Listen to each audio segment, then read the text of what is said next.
Welcome to Let's Talk Scripture. After Hours Bible Study Chat with Morah Bahtshevah.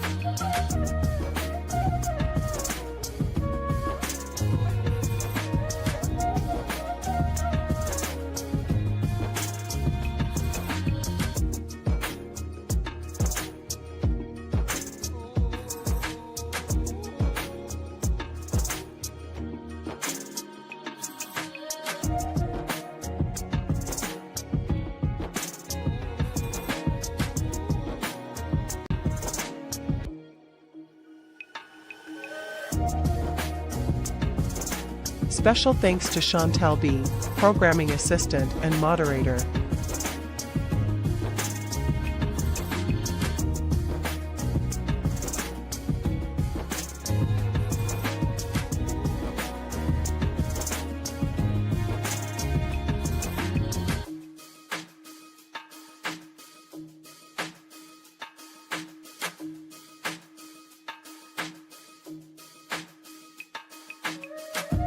Thanks for watching.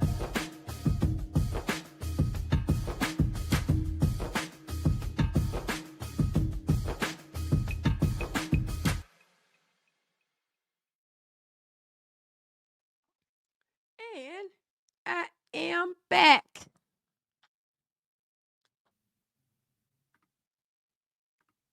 So the topical discussion is unity.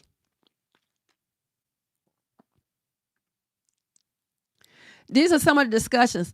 They're going to focus on some of my topical discussions on this after hours chat.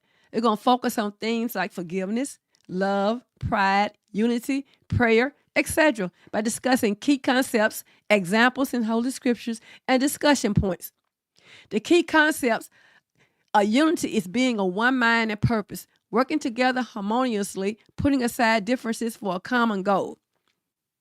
And examples you can find in Psalms chapter 133, verse 1. It said, look, how good and how pleasant it is when brothers truly live in unity.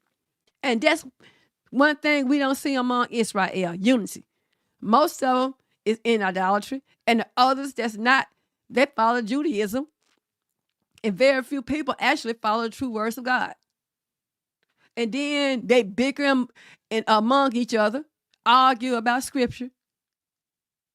And unity means that you can disagree, but agree that you are Israel, that you are Hebrew, and that you serve the Most High Yah. You have to come to the table, Israel. We don't even want to come to the table. We don't even want to talk to the other congregation. I'm good over here. My congregation good over here. And we all think that we have the truth. And the other person just misled or they just blind. But how do you know that you are in error if you don't come to the table and have a discussion? I've been in this way of life over 35 years, and never have I seen the nation come together as a unit in unity ever. They separate. East Coast may have their gathering. North may have theirs. The South may have theirs, and the West may have theirs. Everybody's separate. When the critics say a divided nation, it really is a divided nation. Not just Yehuda, the house of Yehuda, or the nation of Yehuda and the nation of Israel is divided, even among the congregations. And it's sad. No unity. You talking about disunity? No unity whatsoever. None whatsoever. In Genesis chapter 11, verses 1 through 9, talk about the Tower of Babel, a negative example of showing the dangers of unity for the wrong purposes. And we love to follow evil. And the Most High says in Exodus chapter 23, verse 2, you must not follow a crowd in doing evil things. You don't follow a multitude to do evil. But we can come together when it comes to evil. But it comes to righteousness and serve the Most High, oh no. Oh, no, we can't do that. You stay over there.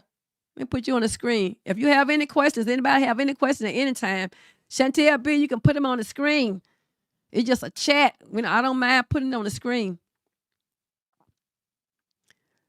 Jonathan said, I pray for unity in the majority of my prayers. I do too.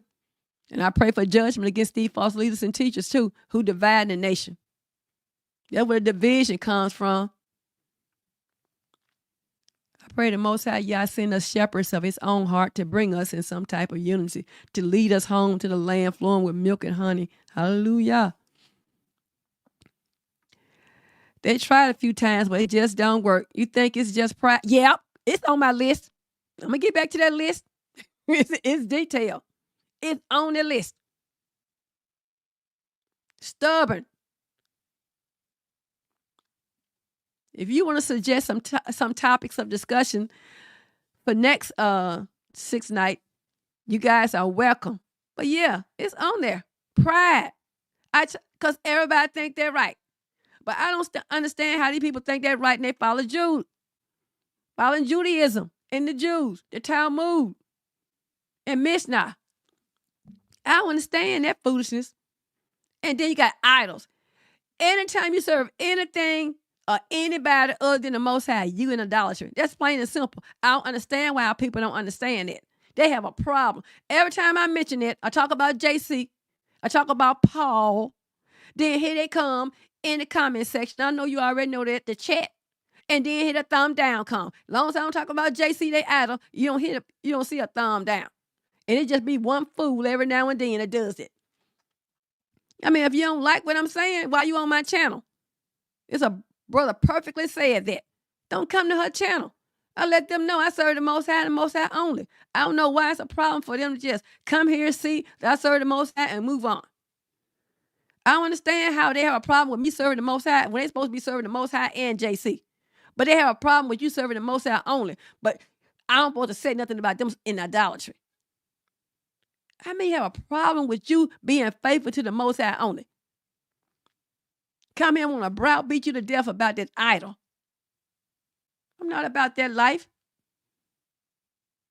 I'm faithful to the Most High. I'm not going to let anybody turn me away from serving the Most High just because you want to serve. Go serve him. I just said earlier on the other program about tithing, how YouTube is free. I don't understand how people won't teach the way they want to teach. They come here and want you to teach the way, what I read earlier about my jewels of wisdom. They want me to teach according to their heart. You heard one Sabbath teacher says that if they're not doing it this way, they are in error. In this case, the subject was about time. I let the law speak for itself. Let the word of God speak for itself. That's why I put stuff, have Chantel B to put it on the screen. That's why I take my time and do these slides. I want you guys to be enlightened, to know for yourself, to study the word for yourself. You have to defend yourself against these false leaders and teachers. The Most High waking up Jacob and letting them know you Israel. You're not Jacob anymore. I enlighten you. Jacob is blind, Jacob. Israel's enlightened now. And we need to behave like we enlightened. I told you, call these false leaders and teachers out tomorrow about that tithing. I don't understand how they can take their word and see that it always keep talking about produce, livestock, and crops. And then say it's money. It's monetarily based. I mean, are they that blind? I mean, all the verses was jumping all off the pages just about for me. I can see it plain and simple.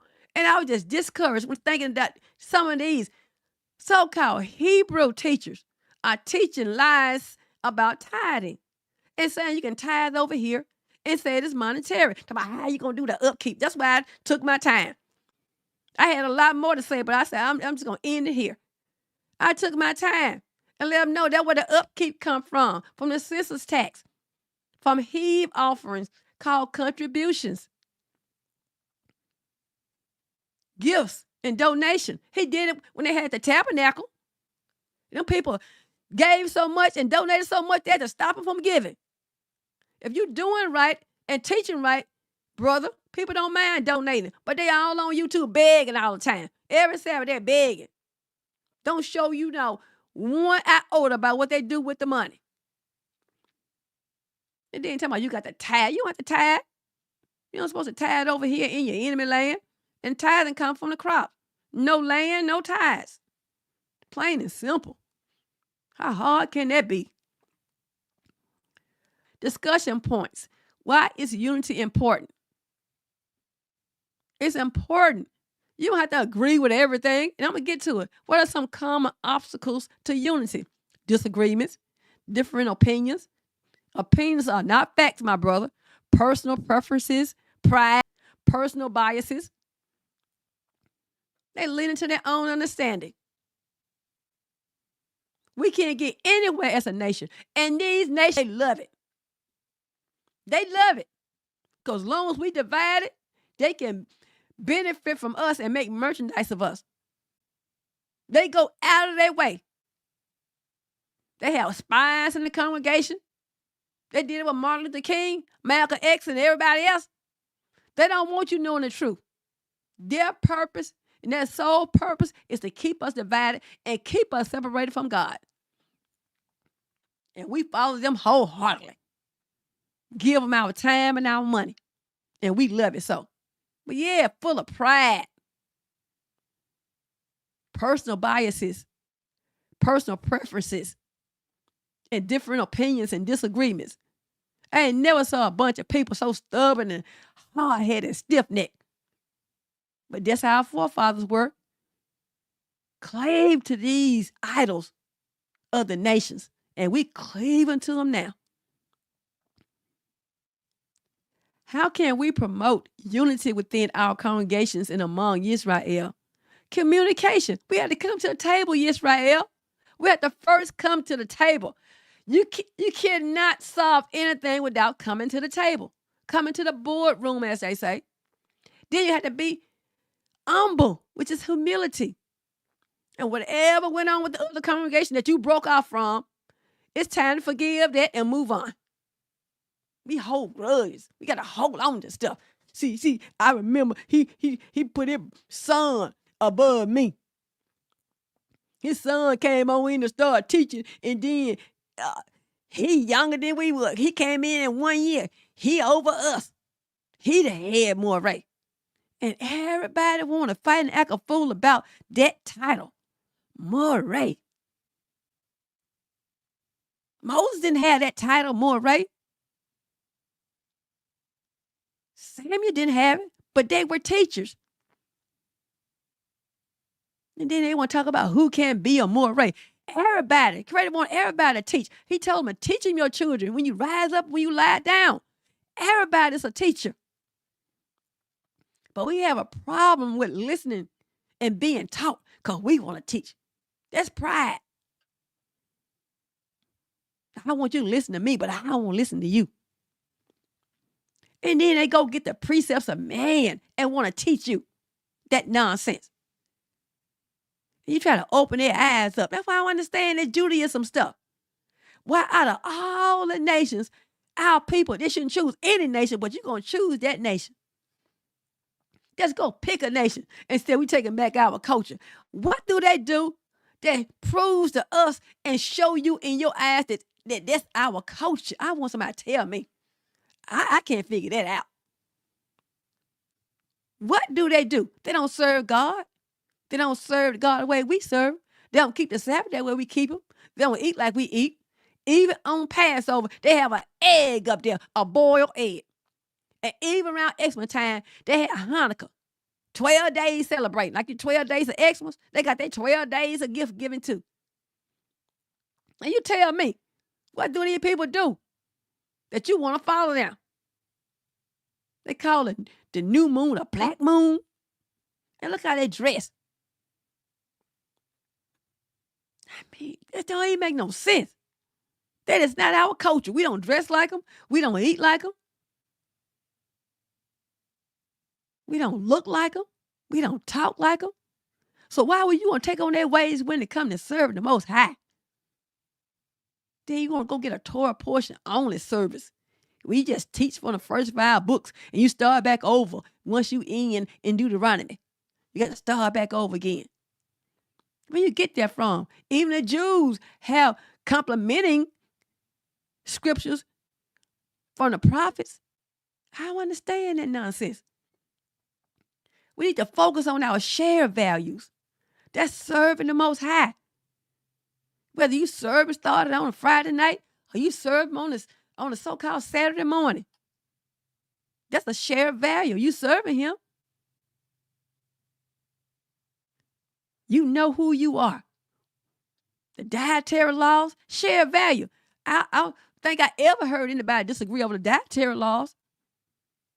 We can agree you don't supposed to eat pork, catfish, a lot of the fish of the sea, and all these other unclean insects and animals. That's a starter right there. Focus on shared values and morals. And what is the difference between unity and uniformity? Unity is about being together in purpose, not necessarily in every single detail. You don't have to agree on everything. The credit gonna iron it out. He know we over here in the enemy land, being hoodwinked and bamboozled by lies. Get to the Most High. Just obey Him and leave the consequences to Him. Why can't we do that? I mean, never. I never known us to come together. Never. All the people who conscious of who they are, that's Torah based. I never ever seen it in my lifetime. In over 35 years.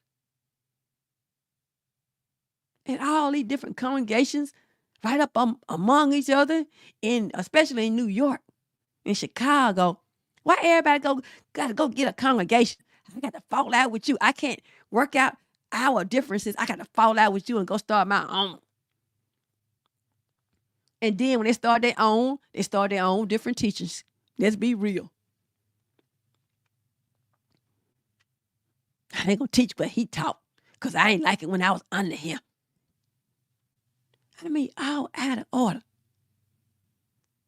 I'm going to look at some comments before I get to the next slide. He said, when I give, I say this is just an offering. It is. Because that's all you can do over here. Tithes come from the land. I never understood how people can misinterpret that. I mean, how plain and simple. You have to be really blind not to know the tithes come from the land. Now, come on now, Yisrael. It kept saying produce of the land. It kept saying land, land, land. That's why I had that title. About the land, the tithe, and the covenant. It's a covenant, an agreement between Abraham and God to give him the land of Canaan at the time. It became the land of Israel because it wasn't the land of Israel because Yaakov's name wasn't changed. So when the Almighty made that covenant with Abram, Yaakov wasn't born yet. So that's why it was the land of Canaan. And so it was a covenant. And the tithe is under the covenant. It was a covenant with the land. And the tithe falls under the covenant itself. So that's why I said tithe, the land, the covenant. You don't have no land, you cannot tithe. I don't understand it. Our people are full of pride. They don't want to humble themselves. And you know what? The Most High gonna humble them. It's a lot of humbling coming up.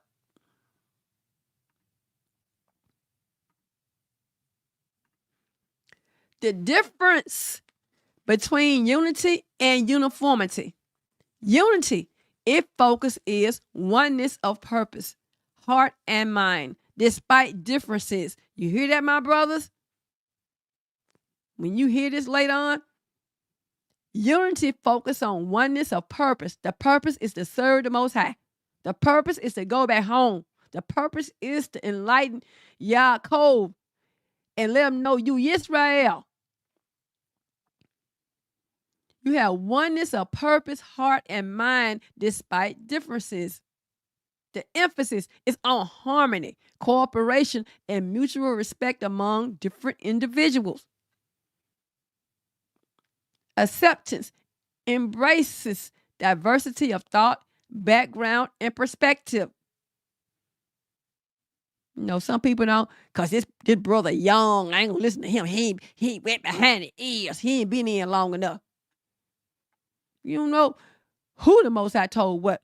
I just read about Jehoash. He was 7 years old.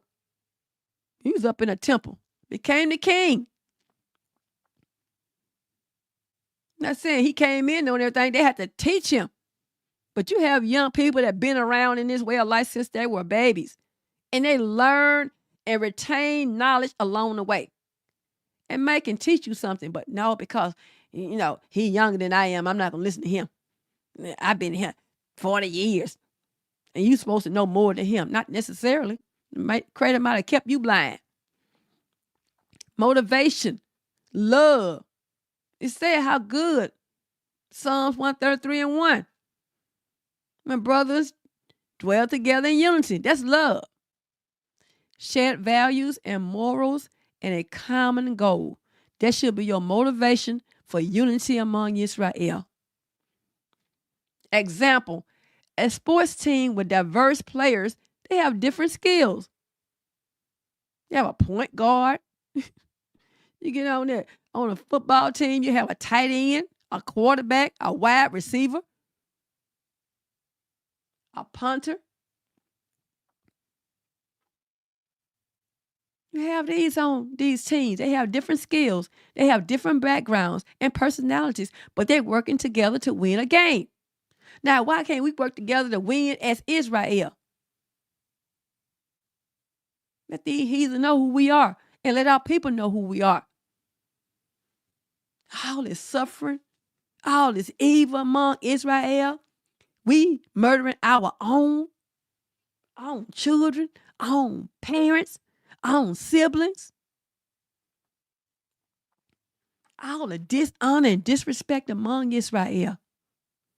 I mean, all this evil. I thought I never lived to see all this evil that we experiencing among Israel.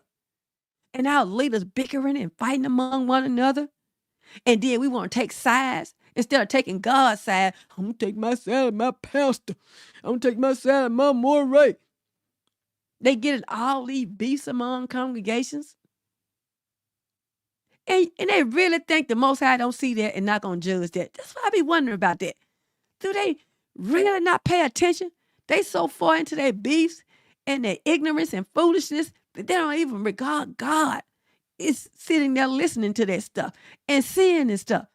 And how you think he feeling, what he's going to do? You're going to see. And very soon, he's going to sit a lot of these Morahs down. And a lot of them won't be able to get up ever because they're going to be in the grave. They have to go because they not bringing the people to the Most High. They leading the people astray away from the Most High. They causing the people to err. And the people love it. If they didn't love it, they'll open their eyes up and get away from it. Uniformity. Its focus is sameness in appearance, action, and thought. Conformity to a single standard. Everybody got to get along with everything. You got to look the same, dress the same, act the same.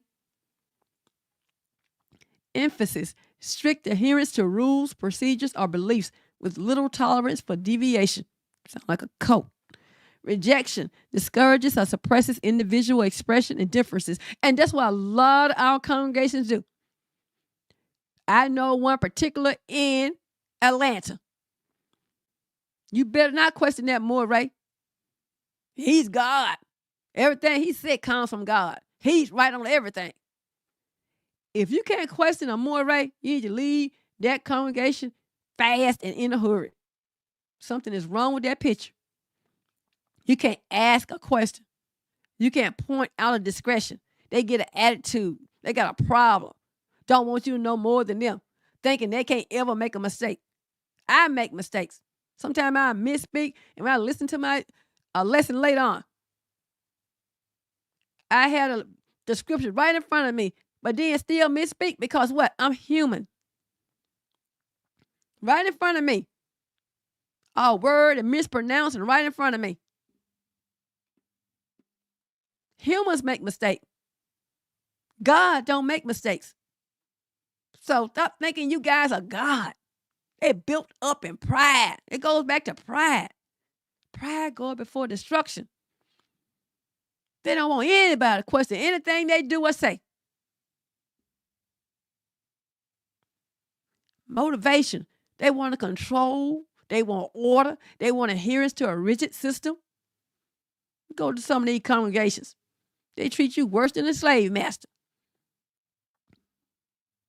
Want to control every aspect of your life. Watch you. Like my spiritual dad just said, I'm not going to watch you when you go home. Ain't worry about what you're doing. That's between you and God. Example of uniformity is soldiers in the military units wearing identical uniforms and following strict drills, or people in a cult.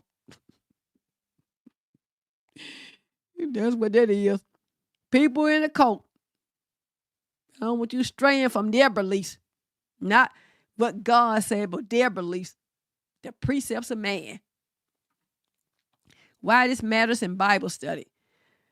The Holy Scriptures emphasizes unity among Israel. One God, one nation, one law, one language, one interpretation of the law, one heart, one mind, one spirit. This unity is not about everyone being the same, but about being united as one in God and His purpose. That's what's wrong with our brothers. It's their purpose, their opinion, their personal biases, their grudge, their hatred. It's not about God and His purpose. God left the conversation a long time ago. That's why they're teaching that you're supposed to tithe over here. Oh, they're teaching that tithe involves money. It's not about God. If it was about God, they'll teach you the truth. They'll know the truth and they'll see the truth. No, God left them a long time ago. Now they're leading to their own understanding or they misunderstanding of Holy Scripture. God not in that. Healthy relationships in any group or community, including this Bible study chat, unity allows for diverse perspectives to enrich the discussion while maintaining a sense of togetherness. In this Bible study chat and within the nation of Israel, it's essential to strive for unity and not uniformity. God created each of us with unique gifts, talents, and perspectives. When we embrace our diversity and work together in love and harmony, we can accomplish much more for our nation, Israel. It's about nation building. It's about nation building. It ain't about what I want. See, I think it could be done this way. It's about God. It's about God, Israel. Unity can be achieved even when we don't agree on Scripture. How so? By respecting different viewpoints. When discussing Holy Scripture, even when there are disagreements on interpretation, focus on respectful dialogue. We can agree to disagree and still remain civil. You also can achieve unity when we find in common ground, as I mentioned earlier. I never heard anybody have disagreements over the dietary laws. If they are, I haven't heard it. That's a start. Emphasize shared beliefs and values. Also, focus on love and acceptance. Create a safe space where those seeking to enlighten themselves feels valued and heard. Not yell all over somebody, talk all over people when they're trying to explain something to you. You ask them a question, they're trying to explain it, but you're going to talk all over them. And then you're going to yell at them, you trying to talk all over me. You didn't even get the person the opportunity to explain because you didn't want to hear the answer. That's with a lot of our mores. They don't want anybody questioning them. I told you about these dumb dogs in the church. Don't want you to question them about tithing. Because when you robbing God, you robbing them. So they speaking for God. So you have mores in our nation who don't want you questioning them. Because they don't want to admit that they've been taught wrong or they just learned wrong. And just because someone taught you years ago, it doesn't mean that person was right. They just could have been mistaught and then mistaught you. But we want to hang on to it because I love that Morah, and he taught me this right. Well, he might have taught you other things that were correct, but other things may not be correct. You have to realize that, embrace it, and move on. When you know better, you do better. We want to hold on to everything this Morah taught us, even the wrong things. And that's out of order. That's disorder. You're not going to be as one with the Most High and walk with him. Most High said, how can two walk together except they be agreed? You don't agree with what Most High said, but you agree with what the minister said, or what the Morah said, or what the pastor said, or what the preacher said. But you don't want to agree with what the Most High said. Going back to what I said about the New Testament people. You say you serve the Most High, they got a problem with that. Because they serve idols. I don't understand how they have a problem with you serving God. You say you serving God only. They got a problem with it. Same thing about the Morahs. They got a problem with serving and adhering to God's word. They want to adhere to what man taught them. Because I love this Morah. He was a great Morah. He might have been a great person. He just was taught wrong or taught you wrong. So people want to be heard, my brothers. You don't be yelling all over them, talking down to them, and degrading them. And they do it in front of other people too. That's the sad part about it. Come here, brother. Can I holler at you over here? Oh, yes, call me later. This and that. No, they want to get in front of other people and act a fool. Dividing the nation even further. By understanding the difference between unity and uniformity, we can foster a more healthy and enriching environment in our Bible study chat and in our places of worship. But how does this unity affect our light to the world? You already know. Look at our children. Look at our women. Look at our brothers. Anytime you put on pants to have them hanging out for you, that's saying something. Our women don't put on clothes. Only time they put on clothes when it's cold like this, and I love it. They know how to put on clothes then. But when the temperature rises, the clothes come off. Why don't they know how to dress then? Only time they know how to dress is when they're trying to keep warm. Loud, and all these different clown colors in their hair. What's up with that? I mean, clowns. All these tattoos everywhere. Rings. I mean, all on the stomach everywhere. Eyebrows everywhere. I mean, if it's stupid and foolish, we gonna do it. Children around here, 12 and 11 years old, know how to fire a firearm better than me. Aim and hold it. Don't get a kickback or nothing. Disrespectful to their elders. Say anything. If it comes up, it comes out. That's the disunity. It's affecting our light to the world. The Creator said you're supposed to be a priest to the other nations. We're supposed to know his laws so we can teach other people and bring them to his laws. But no, we go to their laws. That's why I told you I don't understand that Jewish stuff. Why are we going over there? I mean, explain that. I still can't wrap my mind around that. So what application, what practical steps can we take to foster greater unity in our relationships with each other? Because we need that.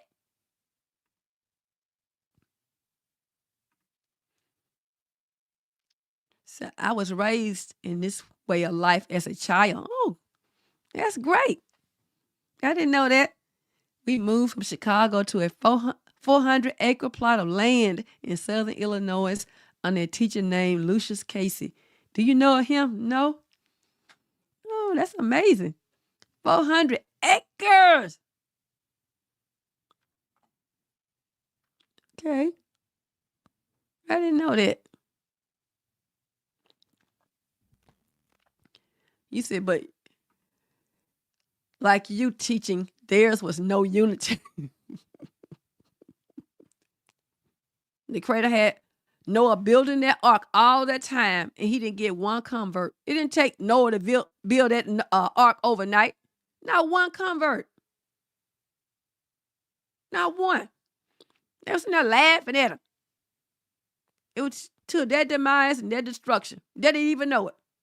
I bet you when it first started raining, because it hadn't rained before, I bet they said, looked at it and said, oh man, it just rained. I've been shocked and scared and running. But when that water kept on raining, it kept dropping, it kept dropping, it kept dropping. Got to their ankle. Next thing you know, getting to the back of their calf. Next thing you know, getting to their knee. I bet they were crying then. Bamming. And the creator made sure. He said he closed it. He ain't even allowed Noah to close it. He closed it. He closed that ark. And when he closed it, it was closed. Because he knew what the people were going to do. Once it started raining and flooding, he knew they were going to try to get in. But all that time, they were laughing. You know how we are. Man, he making a big old, and look how big it is. In the middle, over here. No water, nothing, no nothing. He at least could have built it near the ocean. Look at old Noah over there. Got his children out there. Got his children out there doing it too. And look at him, putting all them animals in there. Damn, it make no sense. Look at that food. Go and get other folks to laugh and point it out. To their demise and their destruction. That's how we do it. We do the same thing when it comes to teaching. Go point out what other congregations are doing and talk about them. You can hit a subtle jab and stabs at people when you listen to that channel. I don't listen to anybody. I spent a Sabbath day doing my lesson. I stopped listening a long time ago. When I started hearing all these lies and misteaching and stuff, I'm like, I'm done. Every time I turn to a channel, I'm done. Both lie.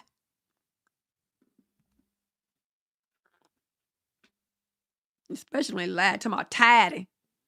I still can't get over that. Like, what don't you understand? They don't want people's eyes to open. If you teach the word faithfully, the Creator will make a way for you, my brothers. You don't have to lie to the people and lie and tell them they got the tithe over here. And I don't understand that your last name is Dan or Yehuda. It's for the tribe of Levi. But you asking for tithes every Sabbath day. People don't supposed to tithe to you. You're not from the tribe of Levi. Make that make sense. Told you, I'm going to point out all this nonsense. This stuff don't make no sense. And you get up there and just teach as if it makes sense. I guess to their wicked mind it does. They simple mind and self it does. They don't have time. I forgot. They don't have time to study. They working a 5-day week job. That's why. You can tell it's lacking. Because they can't even comprehend scripture. Listen to some of these people on the Sabbath day. Yeah, all this nonsense. It didn't change to another channel. You hear something else, nonsense. Made me think about what the Creator told a man of God to go look. You'll see something worse than this. Keep looking. You keep looking. Don't peep through that hole. And you go to these channels, you will see stuff worse on each channel. Where they getting this stuff from? That's why I said at the end of that lesson, you have to study scripture for yourself. You have to seek wisdom, knowledge, and understanding for yourself. You got to go to the Most High. That's what I did. I didn't go to no man. Most High, like everything you know, forget about it. I'm going to teach you all over again. And I did. I didn't say, I'm going to hold on this because this minister taught me this and that was my spiritual father. I didn't say none of that stuff. I was ready. Trying to hold on to something because a man taught it to me. He said, it really makes you think all of them people drowned. Only 2 adults made it to the land in the day of Moses. Morah, we can't give up. We must fight to get in that righteous remnant. Yeah. I haven't given up.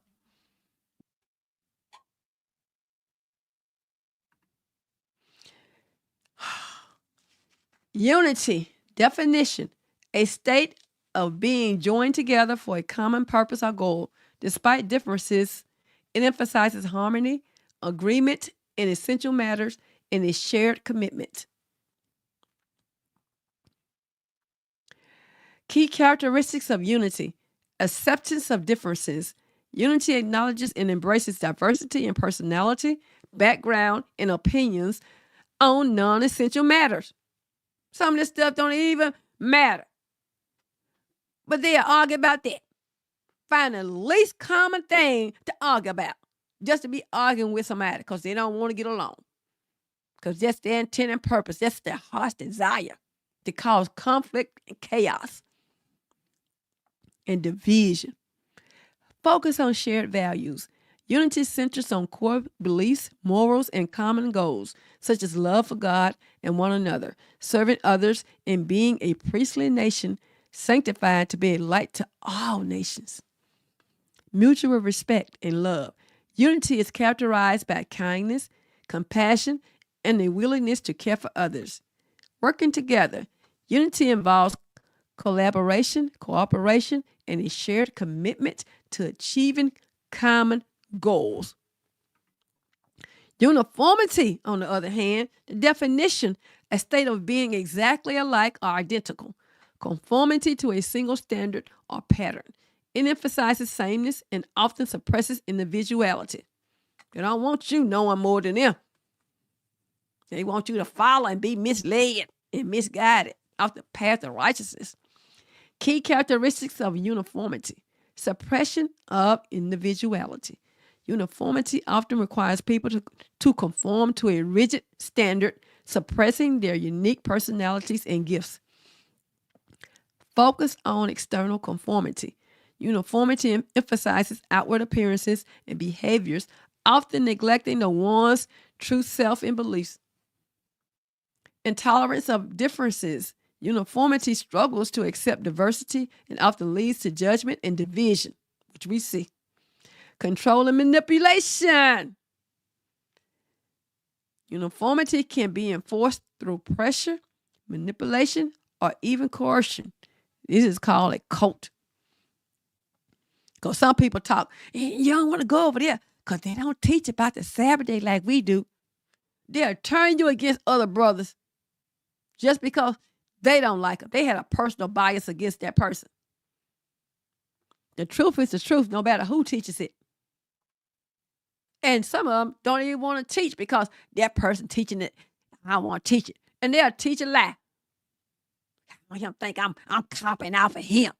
And some people know the truth, and just because they didn't get it first, they don't want to teach it now because somebody else done beat them to it. Make that make sense. Summary. Unity is about being one in heart and purpose, despite differences. It's about loving and respecting one another, working together for a common cause, and focusing on shared values. Uniformity is about being exactly the same in every way. It often suppresses individuality, focuses on external conformity, and struggles to accept diversity. That's the difference. And we should know that.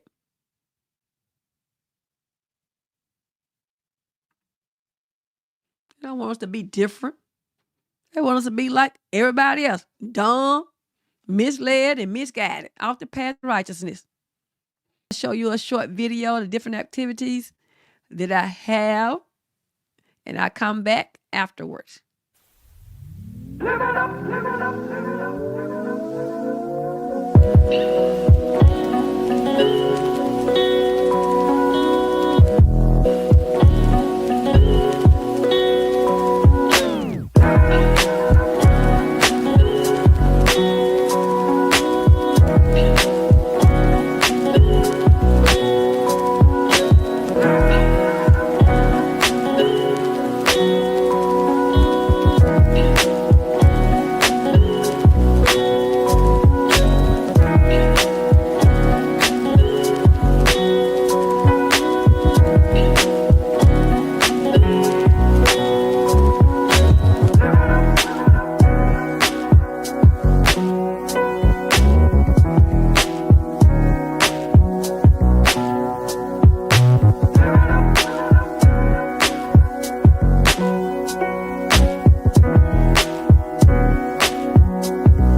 ready to talk about if and then, cause and effect.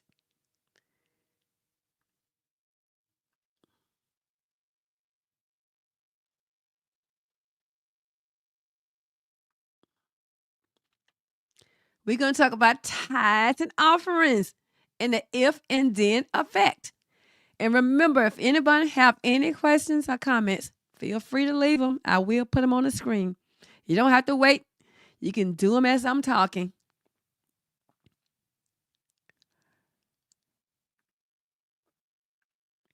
Tithing, the key concept, is giving a 10% of one's produce or livestock to God.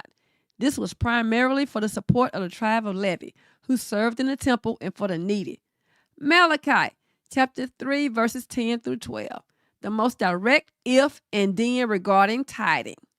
So if the condition, so the creator is saying, if you bring the whole tithe into the storehouse, that there may be food in my house, Malachi chapter 3, verse 10, then is the outcome. It's a blessing. See, the if is if you bring, the then is the outcome, which is a blessing. The creator said, test me in this, says Yah Almighty, and see if I will not throw open the floodgates of heaven and pour out so much blessing that there will not be room enough to store it. I will prevent pests from devouring your crops, and the vines in your fields will not drop their fruit before it is ripe, says Yah Almighty. Then all the nations will call you blessed, for yours will be a delightful land, says Yah Almighty. Malachi chapter 3, verses 10 through 12. So that's the if and then for the tithing. If you bring in the whole tithe into the storehouse, then test me and see if I will not throw open the floodgates of heaven and pour out so much blessing that there will not be room enough to store it. The context. The people were withholding tithes, effectively robbing God and neglecting the tribe of Levi. God challenges them to return to faithful tithing and promises abundant blessings as a result. The application within the Old Testament context is these verses directly link obedience and tithing with material blessings like abundant harvest and protection from pests. So the next one of the if and then dealing with tithing is Deuteronomy chapter 14, verse 22 through 29. Tithing and provision for the needy. The implied if and then focus on obedience. If, it actually said, if you faithfully tithe all the yield of your seed that comes from the field year by year, that's in Deuteronomy 14 and 22. And if you bring your tithes to the designated place of worship, found in Deuteronomy chapter 14, verses 23 through 26, and provide for the Levite, the foreigner, the fatherless, and the widow, which are found in Deuteronomy chapter 14, verses 28 and 29. Then, that's the if and then you will be blessed in all that you do. You see how that is? The Creator always got a condition. If you do this, then this going to happen. Like he told us, if we sin and go and walk contrary to him, he's going to kick us off the land. He told us what we're going to do. He said in the curses and blessings. And the curses were way longer than the blessings. Context. These verses emphasize the purpose of tithing, supporting the Levites who had no land inheritance, and caring for the vulnerable in society. Application within the Old Testament context. Tithing was not just about giving to God, but also about caring for the community. Offerings, the various types. Let's talk about if and then in those situations. The key concept is gifts given to God as an act of worship, thanksgiving, or atonement. That's where the offerings come in at. These were often free will offerings given in addition to the tithe. Exodus chapter 35, verses 4 through 9 speaks about free will offerings for the tabernacle. The if and then focus on willingness and generosity. If everyone whose heart stirred them and everyone whose spirit moved them came and brought an offering to Yah for the work on the tent of meeting, found in Exodus chapter 35, verse 21, then the work of building the tabernacle would be completed with abundance as it was. Those people volunteered, Yisrael. They volunteered and gave those gifts, free will offerings for the tabernacle. And it was more than what they needed. Moses had to go and tell the people to stop giving. And these dumb dogs want to lie to people and say they got to tithe in order to get their money. Trust in the Most High. He'll provide for you. You out there lying. The context. These verses describe the people's generous response to the call for offerings to build the tabernacle. It never was about tithe. You ain't see anywhere where it said tithe 10% to build a tabernacle. It said free will offering. That's why I read that. Application within the Old Testament context. This highlights the importance of giving willingly and generously from the heart. The next if and then situation is Deuteronomy chapter 16, verses 16 and 17.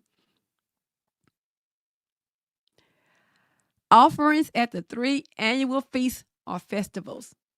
Implied if then. Focus on giving according to blessing. If each of you must bring a gift in proportion to the way Yah your God has blessed you. Deuteronomy chapter 16, verse 17. If you come before Yah at the appointed festivals, then you must bring an offering according to your means. The credit said, don't come empty-handed.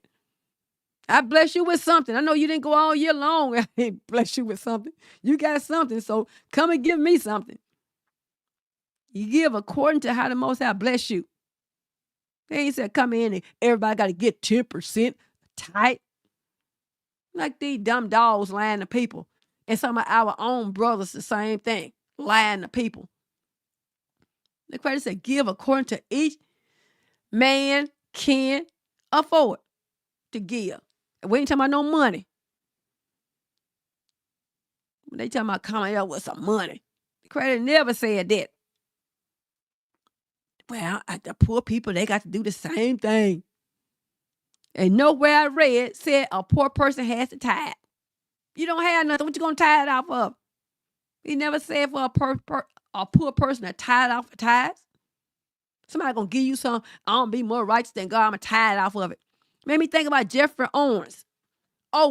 When he got, I didn't know this till recently, he received $20,000 from, what's this rapper named? Nicki Minaj. And he gave it all away.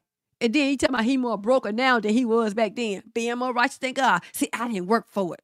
I didn't feel right accepting it. But you all on the TV and YouTube and everywhere else complaining how broke you are. And you were working at, what's that? I think Whole Foods.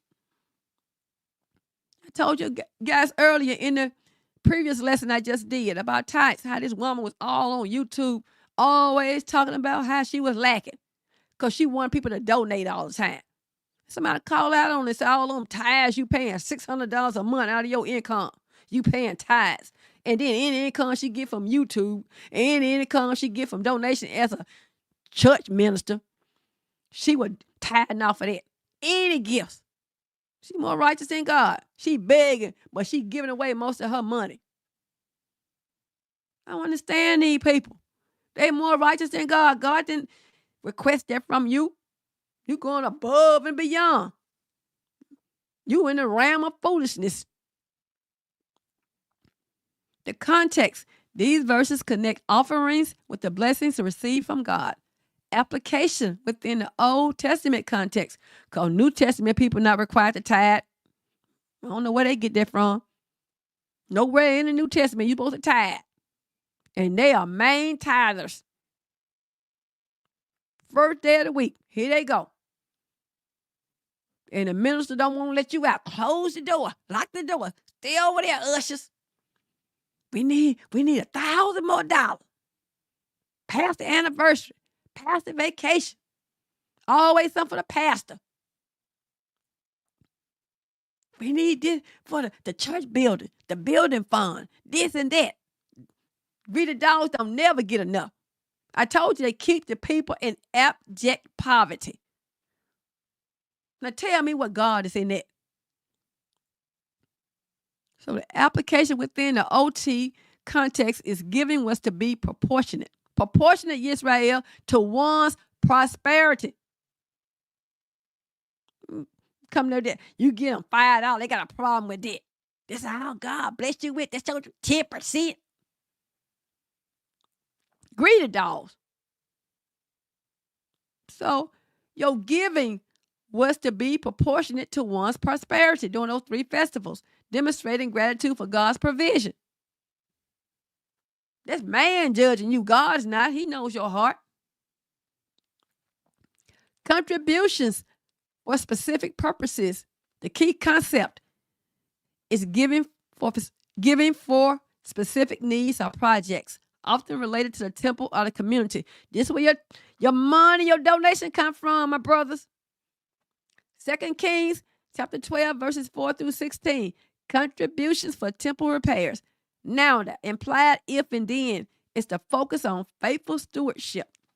If the priest faithfully collected the contributions brought to the temple for repairs, as outlined in 2 Kings chapter 12, verses 4 and 5, then the temple will be restored as it was restored under Jehoash's reign. Context. These verses describe the effort to repair the temple, which has fallen into disrepair. Contributions were collected for this specific purpose. Contributions, my brother. That's heave offerings. I ain't talking about tithing. Morah Bahtshevah, how we supposed to get our money for take our place of worship? Offerings. You crying to me, cry to the Most High. I told you, if you are righteous, He'll provide for you. They around here lying. That's why they ain't getting blessed. And they struggling and begging all the time. More righteous than God. Some of them say, oh, wait till the Sabbath is over for the collect tithe. And then they talking about the work. The Most High said occupational work. Some people don't want to wash dishes, don't want to do nothing because they lying, them dogs lying to them. When the credit said work, occupational work in Israel, stop listening to these dumb dogs. They have you thinking you can't do nothing on the Sabbath day. I'm not saying go out there and buy anything. I'm saying when you talking about work, you can go wash dishes. You can go clean up behind yourself.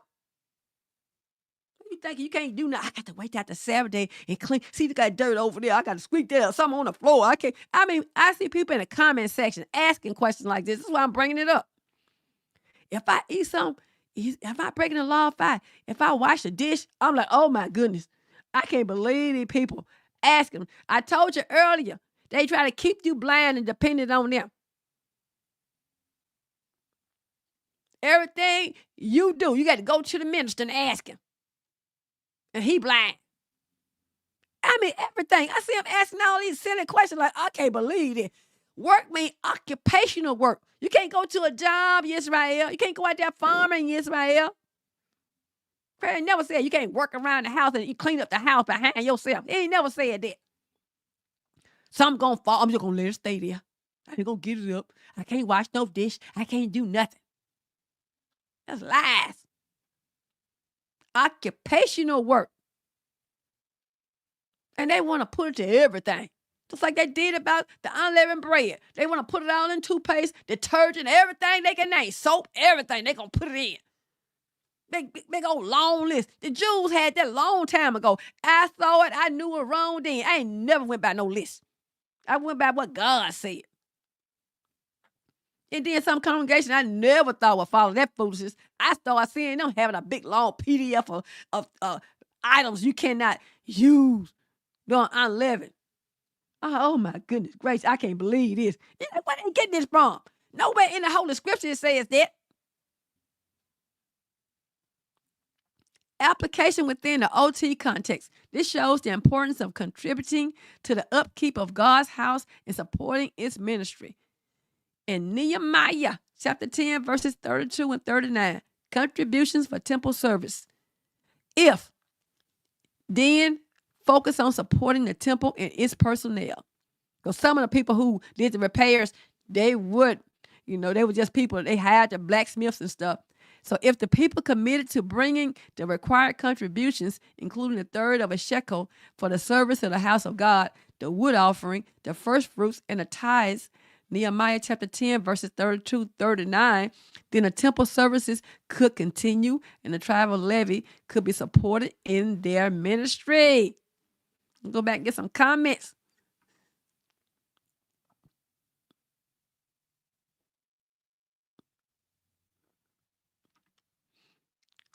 I'm going to take that off. He said, Morah, I sometimes cry to myself at night thinking about all the people, even in your family, they just don't get it. Like you said, they accept Jewish ways. They accept and believe in idols. And they do. All the time. I don't understand it. I don't understand it. I don't. And the sad part about what I don't get about that is that they'll see you get blessed, but they won't do what it takes to get blessed, but they want your blessing, a part of your blessing. Always begging and asking, how you get this? How you get this? You tell them, oh, no, I don't know how no part to do it. I don't have no part of that. They want your blessing, but they don't want to do what it takes to get blessed themselves. They want to ride your coattail of your blessings. Sometimes you change your times in an hour before you step up to the plate. I know proper preparation is tough at times. You want to make sure you cross them T's and dot them I's. Yep.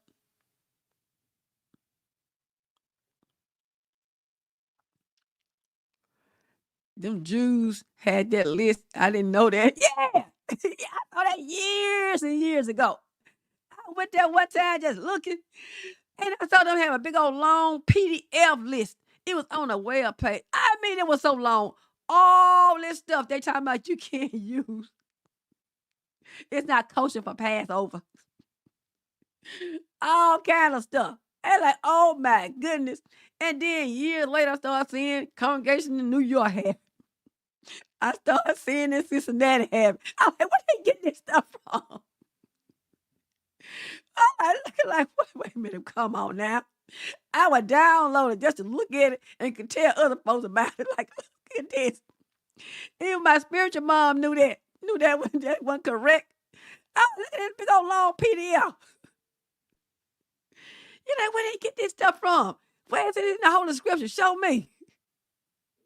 I mean, I saw it years ago. I couldn't believe it. It was just shocking. And then other congregations start following suit. I mean, the most mundane thing they would have on the list. And they have vinegar on there, honey. You're like, where you getting all this stuff from? I mean, you like, what is it, hops? They have something, brewer's yeast. They have all kind of stuff on there. I mean, you name it, they had it on there. I didn't get that. I just never understood that. It just was a shocker to me. A shocker.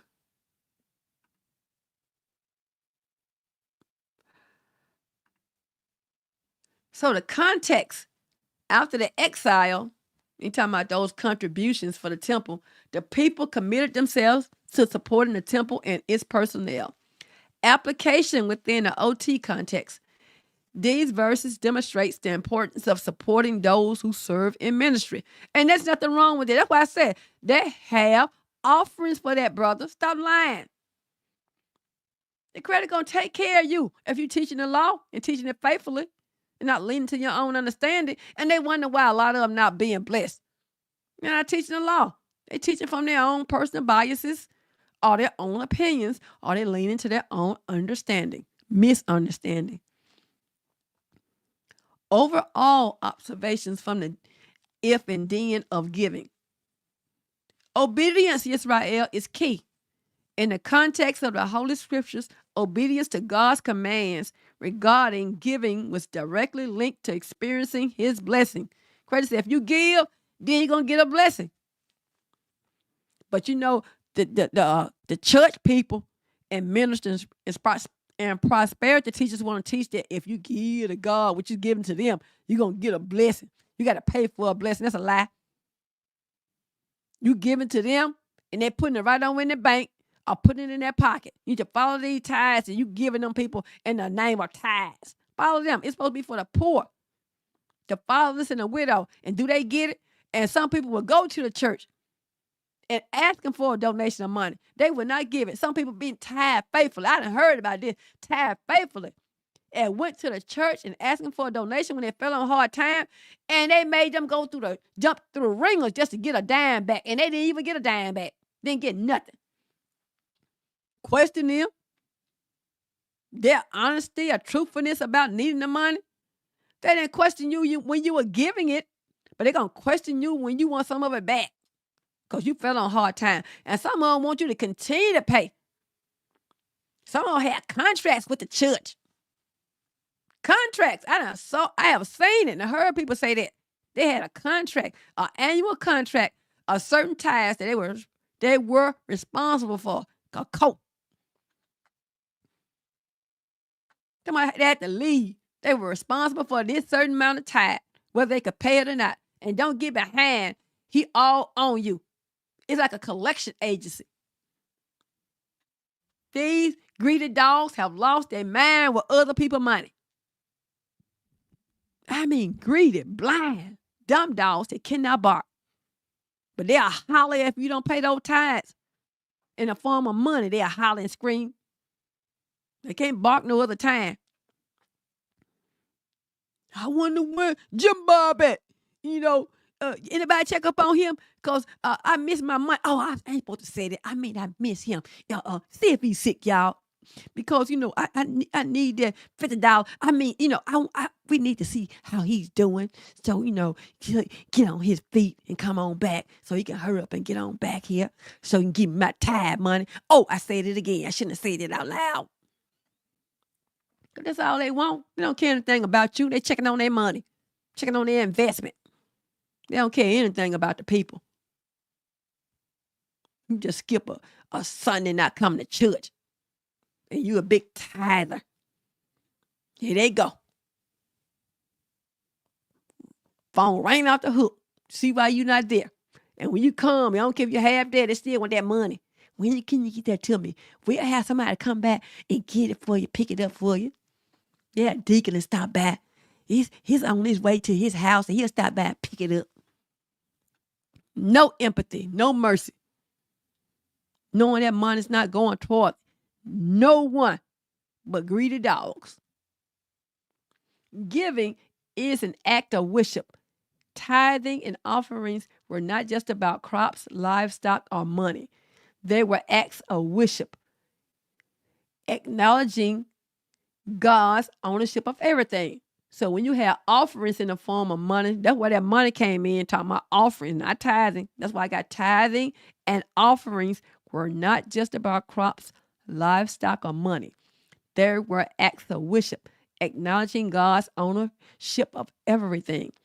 Giving is connected to our community. Tithing and offerings also serve to support the tribal levy, the needy, and the upkeep of the temple, demonstrating a concern for the community. Willingness and generosity are important. Free will offerings emphasize the importance of giving from a willing heart, Yisrael. I told you, the old people had a willing heart. They gave more than what was expected. The Creator told Moses, go out there and ask the people to give, to donate. And they did. They don't have a problem with donating to you, my brother. But you lying saying they have to tithe and you want 10%. And people pour themselves. All out of order. That's disorder. I mean, it's a lie. Stop lying to the people. Be honest with them. The Creator will bless you. I'm a witness to Most High bless you when you do right. You want to go out there and beg people? I don't beg on this channel. And you would not see me begging on this channel. I didn't create a channel just to beg. Some people do that. I told you about that woman earlier. That's the impression I got. I had to unsubscribe from my channel. I had rolled with her when she had just about 600 subscribers. That thing, she ended up with 20-some subscribers during the pandemic, the coronavirus. And she was big, and I'm like, during the pandemic, she was big and going and coming. Going and coming, big. I had to get off of there. Just begging all the time. I can't stand a beggar. People wouldn't know you need all this stuff unless you mention it. She did it by design and purpose because she's a grifter. When people take care of her. Working a full-time job as a teacher and then on YouTube and then still begging. Like people say about TikTok. TikTok beggars. I mean, all on social media, begging. I don't understand all this begging. We have a culture of begging. Everybody want to beg. Don't nobody want to work and do nothing. Go fund me. Woo. It's a shame.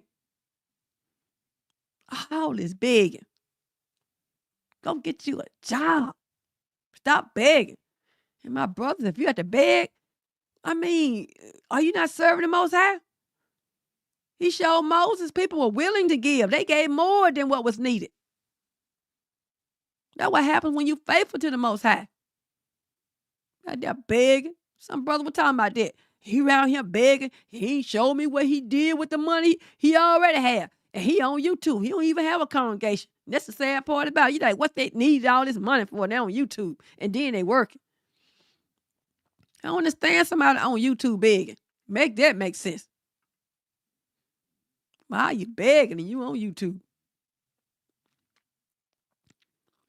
We're going to talk about Malachi chapter 3, verse 10 and verse mapping.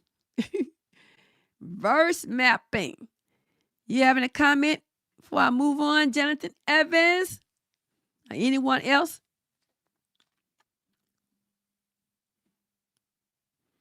Talk about verse mapping. And we almost finished.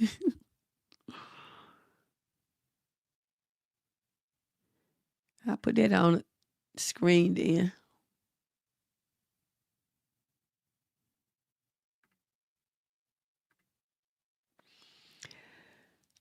Malachi chapter 3, verse 10. Verse mapping.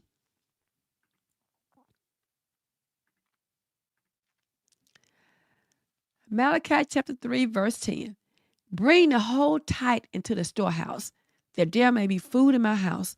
Test me in this, says Yah Almighty, and see if I will not throw open the floodgates of heaven and pour out so much blessing that there will not be room enough to store it. So map versing is to go to different versions of this verse from different biblical books and see how it aligns with the Hebrew. And we're going to study Hebrew in this. So Jonathan Evans, we're going to study Hebrew. Next week or week after is going to be the 10 Commandments. We're going to learn Hebrew and the 10 Commandments in verse mapping. Because verse mapping always involves the original language. And that's Hebrew. So the key words in this verse of Malachi chapter 3, verse 10 is tithe, storehouse, test me, blessing. The context is God challenging his people to be faithful in their giving. The focus is the principle of tithing, the relationship between obedience and blessing. So write the verse in different translation, Old Testament focus. Letting people know right now.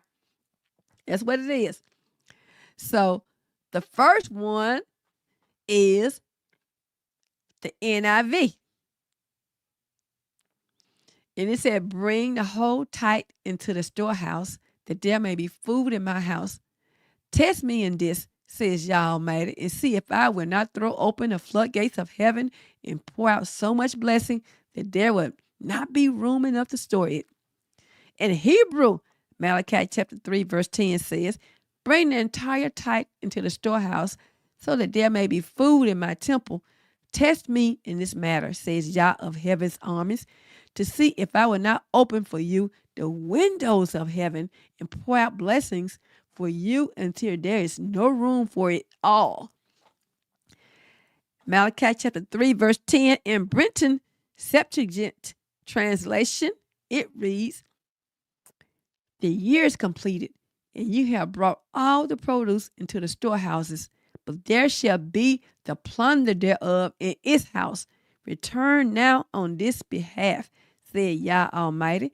See if I will not open to you the torrents which are windows of heaven and pour out my blessing upon you until you are satisfied. So this is what it starts out with. It compares the different translations of this verse in the so-called Old Testament. So I put that there to let people know I'm dealing strictly with the Holy Scriptures, which are called the Old Testament. So this is comparison of this verse in these different books. In the Hebrew, the NIV, and the Brenton Septuagint translation. Identify keywords with Hebrew meanings. The tithe in Hebrew is ma'asir. I talked about that in my previous lesson. Literally means tenth. It refers to a tenth part of produce, livestock, or income given as an offering to God. Storehouse. The Hebrew is apsar. Apsar.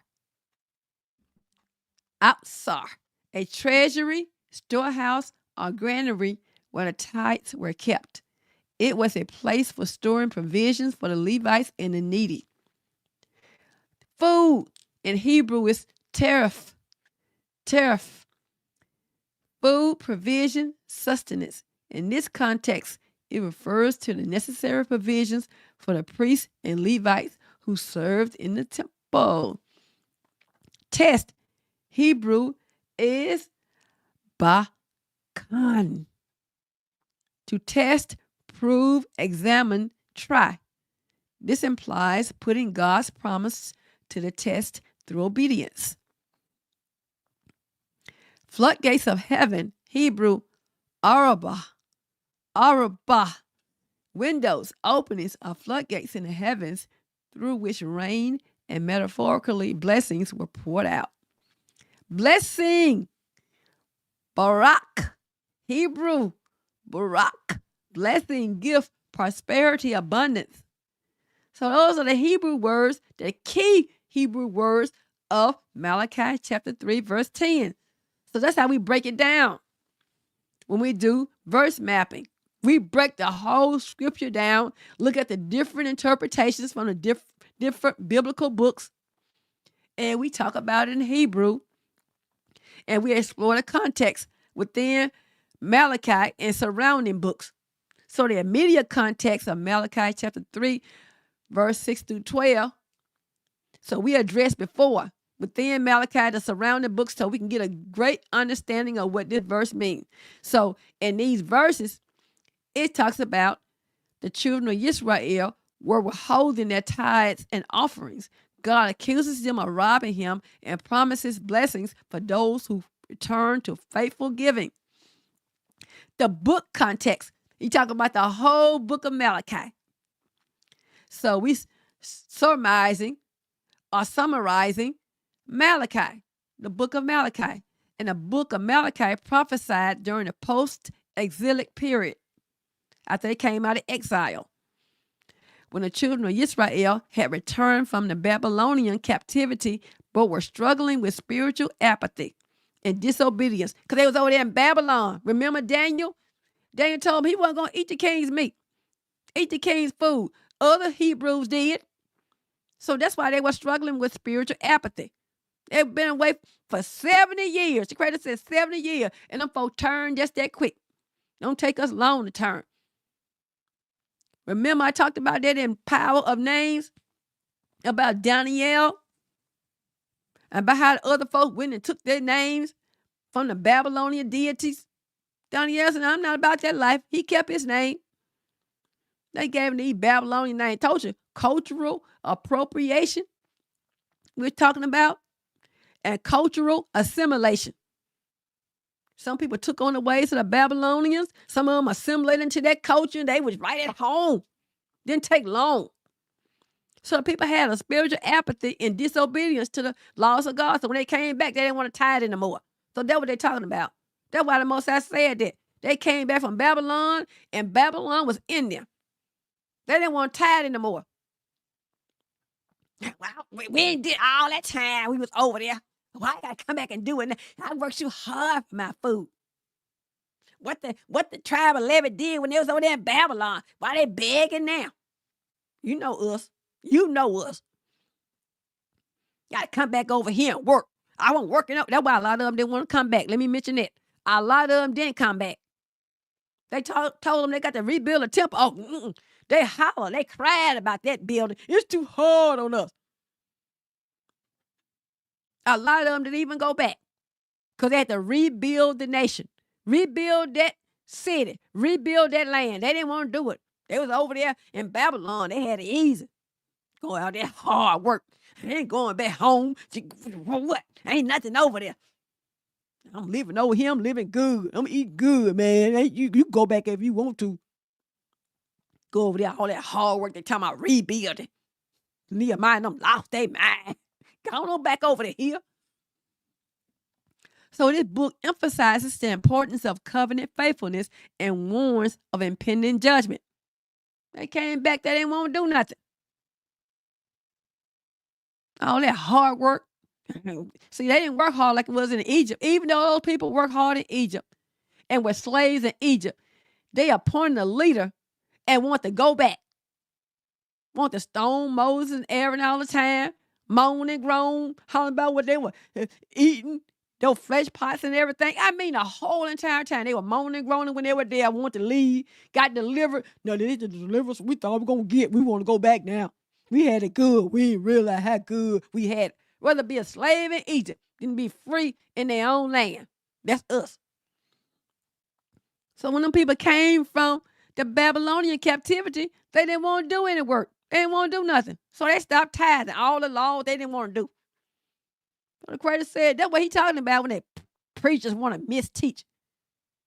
The Creator said, you got to still take care of the tribe of Levi. These laws still apply. You in the land, my sister, my brother. But we going to go back over there to Babylon then. We don't have to put up with this. Don't think they didn't go back. I mean, Babylon was in them. They didn't want to leave. I mean, a lot of them didn't even go back. Only a small percentage went back home. Majority of them stayed in Babylon. Go and read it. You'll see. And then a lot of them had married those foreign women. And Nehemiah them had to tell them. Ezra them had to tell them to get rid of these women. And I'm going to talk about that. I'm going to talk about divorce. That's another thing I got to talk about, divorce. Our brother got that wrong about divorce. All wrong. I'm going to first lay out the covenant next week. I'm going to talk about a covenant. I'm going to show you how serious a covenant is, and it's hard to break. I'm going to show you first of all before I get to that. Then a week after that, we're going to talk about divorce. And I'm going to show you. All these brothers think they can just divorce a woman all willy-nilly.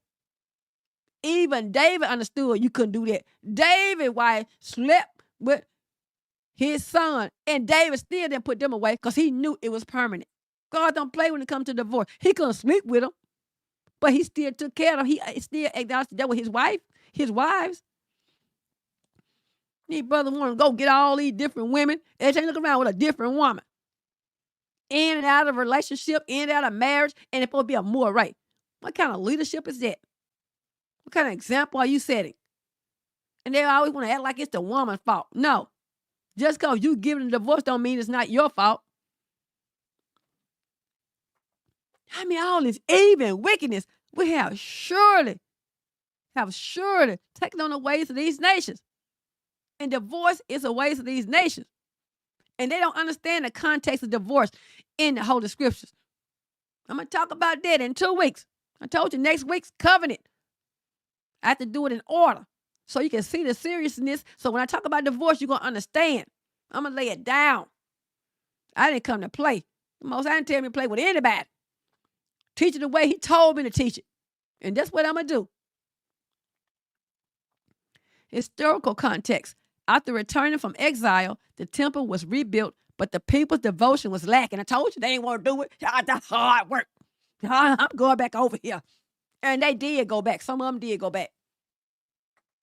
Those people moaned and groaned the whole time. You like, I got tired of reading about it. That's why we're talking about the wood offering, all that stuff, the if and then. That's why I read about the if and then. A lot of the stuff I'm talking about have to do with what I talked about, tithes and offering. The people didn't want to do all that stuff when they came back. They were comfortable in Babylon. They didn't have to do all in Babylon. I told you, when they were away from the law, they had to do the law. They were away from the land, rather, they had to do the law. So that's why I'm wondering why these brothers over here talking about tithing and doing all these holy days outside the land. When the credit says specifically. Now, the Sabbath day, he didn't say it was supposed to be specifically in Jerusalem. But he said, those other 3 feast festivals, yes, you had to go to Jerusalem 3 times out of the year. The Sabbath day is to be held wherever you live, in all your dwellings. Then got folks thinking, oh, we got to do these holy days in an unclean land amidst all these people. Nothing is holy. None of they sacrifice. They go get a lamb from the grocery store. Don't know how old it is. Don't know how it was slaughtered. I mean, all out of order. Now, I want somebody to tell me this, because I wonder about this too. If God said don't do something and you do it, is that breaking the law? I already know the answer, yes. So if he said don't keep these holy days like that over in the other than Jerusalem, if you go over here and tell me, I'm finna be righteous, we're going to return back to the law, you're breaking the law by keeping the law. Trying to keep it over here. So you out of order. I just want to know that.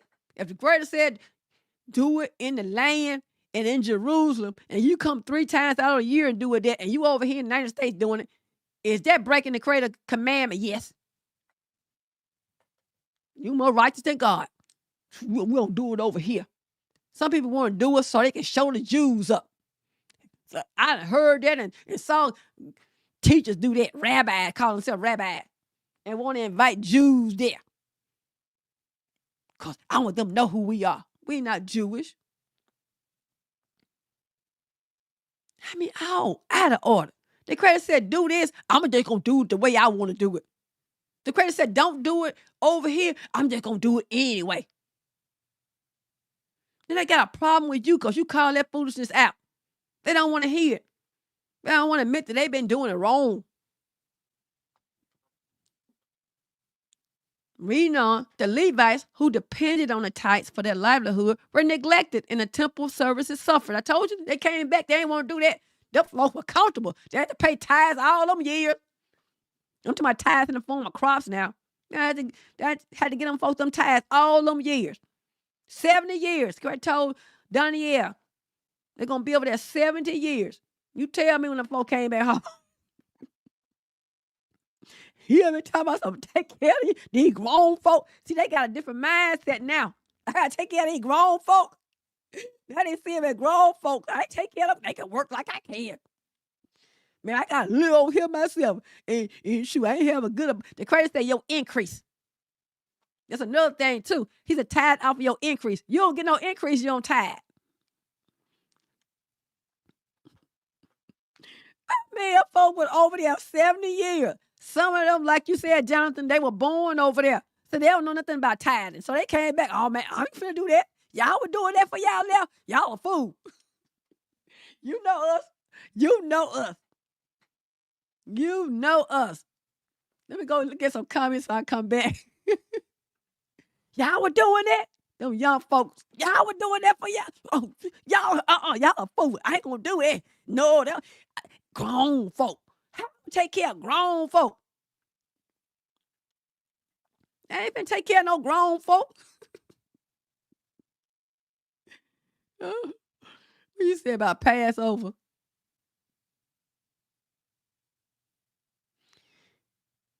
Passover and the Feast of Unleavened Bread is not to be honored here in this land? No. No. I had celebrated Passover and unleavened bread in what year?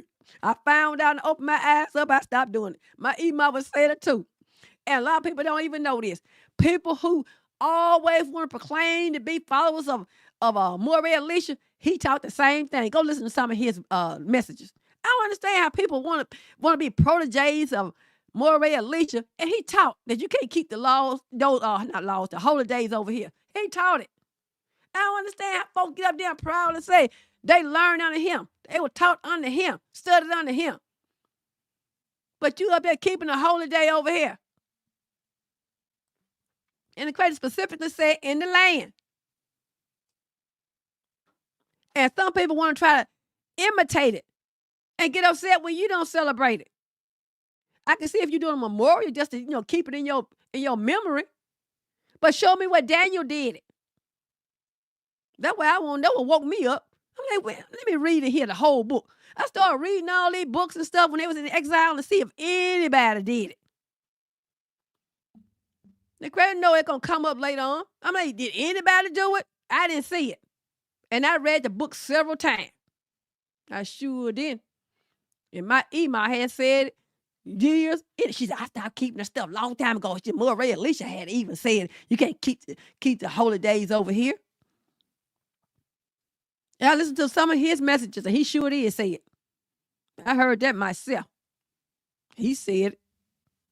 But I read it for myself. I didn't go by that. I read it for myself. Because I kept going on, and it took me a long time to let it go.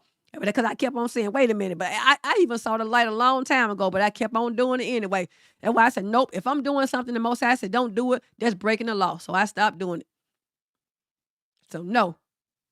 Passover, unleavened bread, no. These folks around here more righteous than God. Let them be more righteous than God. Knock yourself out. Go on, keep these holy days. God said, he said, go to Jerusalem 3 times out of the year, and his mail supposed to come and now it appear empty. And then Jerusalem not over here, but you want to browbeat the people over here to keep the holy days. Go at it. I'm not stopping anybody from doing it, but my eyes are open. The creator said, don't do it. I'm not going to do it. So no. I didn't see anywhere where Daniel and Nehemiah, anybody kept the holy days outside the land. Just show me. Then people want to talk about, well, they did it in the wilderness and they did it in Egypt there before God gave them the law. People always want to talk about before. I told you, just like Abram, once the creator get his law, nothing supersedes it. You can't go back and say, oh, they did that. Well, you can say it, but they don't mean that the creator wants you to do that now. The creator was specific when he gave the laws to Moses. This is where you keep these holy days. In the land, your land, not the land of your captivity. I'm going to keep it over there anyway. Go ahead on. Woo, my goodness. I told you I always won. I'm going to keep going. Honor your father and mother. Do not mean you have to agree with. Exactly. I tell people that. It ain't never said you have to love them. But it means honor, respect them. Because my father believes in that new book idol. Along with the Trinity. But I don't. Then he wants to fuss. I then just leave. Yep. You remember Saul tried to kill his own son, Jonathan, because he was helping David. And then Jonathan ain't act a fool with his father. He just walked away. And this man tried to kill his own son. But we can't take a little criticism or we can't take a little disagreement with our parents. We got to sit there and argue and act a fool and lose your blessing. Just walk away. You don't have to go around them. People are like, I just got to go around that person. I got to go around that person. I got to say something. I told you, if it comes up, it comes out. I can be around somebody. They can be saying stuff. I don't open my mouth. I don't have to agree with them. I just don't open my mouth. Just like I told you, I can go to people's channels and they can talk about whatever they want to talk about. If I don't agree with it, I just leave. I don't go in the comment section and badger them, stalk them, talk about them, and say this and say that. I don't go follow them all on social media. I don't go thumbs them down. I just leave. I don't know why it's so hard for people to just move on and just leave. I just got to make you believe what I believe. Make you see what I see. Yeah, I think many of our people going to stay in this country instead of wanting to go home. I sure do. They're going to have a hard time trying to adjust. Because the crazy, he's going to tear down over there. You think we're going to go over there and live in those houses and stuff, defile land and everything over there? We're going to tear some stuff down. The Most High already said it. It's going to be destroyed. Just like it was destroyed when our people went into captivity, it's going to be destroyed over there. And folks destroying it right now. Think about it. It being destroyed right now. So when we go home, we got to rebuild. It's going to be a lot of, I ain't go over there to do that. I ain't go over there to work. I'm going to stay at home. I ain't go over there to work.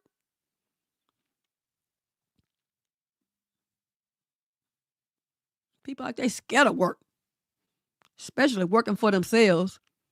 And they love to work for the slave master, but for themselves, oh no, I can't do that. I was just thinking about that. Many think that they will receive extra credit. They honor them days in New York. Yeah, I don't understand that. And they act like they can't read when the Most High say, in the land, in the land, in the land. And then you don't agree with that. I know I had one more, right? He going to talk about it and talk about it and talk about it. And then when he asked me a question, I try to explain it to him. He going to talk all over me. And when I was saying something and trying to explain it, he going to talk all over me and going to yell at me. And then he going to get on YouTube and start teaching it. He going to change my mind. I'm looking at what the law said. And I'm showing him what the law said. He couldn't get around it. And just because he couldn't get around it, he figured, well, I'm going to get on my channel and talk about it. You can do whatever you want to, my brother. That still don't change the fact of what the Most High said, where to keep it at. I ain't said no. I just moved on. I'm like the creator opened his eyes when he wanted him to see. I'm not going to badger him, but he going to try to badger me. I don't understand. I told you earlier, we can agree to disagree, but they want to badger you when you don't agree with them. I just walk away. That's what I do.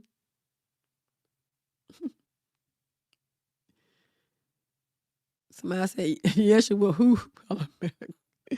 Oh, y'all have mercy. And go ahead on and finish.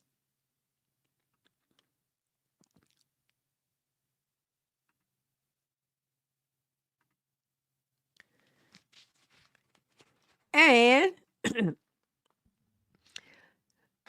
as I said, those people had stopped tithing when they came back home. See, think about it, 70 years. Daniel was so old, he couldn't even he didn't even make the journey back. He stayed there and died in Babylon. Oh, I hated that. Even though we're way back then. I'm like, oh my goodness. Daniel was faithful. He was faithful to the Most High. Even in the land of their captivity, he was faithful. But he didn't make it back home. He said he was too old for the journey. That was sad. But these other people that were born in that land came back home. They like, no, because they had been away from the laws for all of those years. So it was hard for those folks to fathom that the fact that they had to work at their own, in their garden, and they as a farmer, and then take care of somebody else. I thought you get 10%. Oh, no, that ain't going to happen. They didn't want to rebuild the temple. They cried about that. Oh, folks, no, they was in Babylon. Babylon was in them. Make cross references only from the Old Testament. So the tithing laws can be found in Leviticus chapter 27, verses 30 through 32, and Numbers chapter 18, verses 21 and 24. And they defines that Leviticus 27, 30 and 32 defines the tithe as belonging to Yah and being holy. Numbers chapter 18, verses 21 and 24 explains that the tithe was given to the tribe of Levi as their inheritance for their service in the tabernacle and then later temple. The tribe of Levi, my brothers, not Dan, not Yehuda, not Yisrael as a nation, not Zebulun, not Benjamin, not Issachar, not Simeon. I mean, all those tribes, they have last name. But then they want to teach about tithing. It don't even go to you. Deuteronomy chapter 12, verses 5 through 7, and Deuteronomy chapter 12, verse 11 specifies the place where the tithes were to be brought. The designated place of worship is Jerusalem. That's the same place the Creator said, keep those 3 feast days. Jerusalem. Deuteronomy chapter 14, verses 22 through 29. Further instructions on tithing, including provisions for tribe of Levi, the fatherless, the widow, and the foreigner. Storehouse. 2 Chronicles chapter 31, verses 11 and 12 describes Hezekiah's reforms, including the establishment of storehouses for tithes and offerings. See, I'm giving you all this good information about tithes, called verse mapping. You go through the Holy Scriptures, you go through a certain book. It could be a certain book, it could be the Old Testament. I don't deal with the New. And you go and find these different verses and cross-reference them. You go look at it in Hebrew. You go look at it in different books, biblical books, like I told you earlier, those 3 I reference. And you see what they have to say about it. It gives you a profound interpretation of what tithing is. You verse mapping.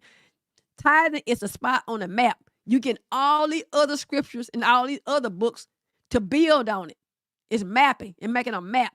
You have maps like I showed you earlier in the promo. You have maps, and you can have on a map. You have a capital. You have other small towns in that state. You have that capital with a star.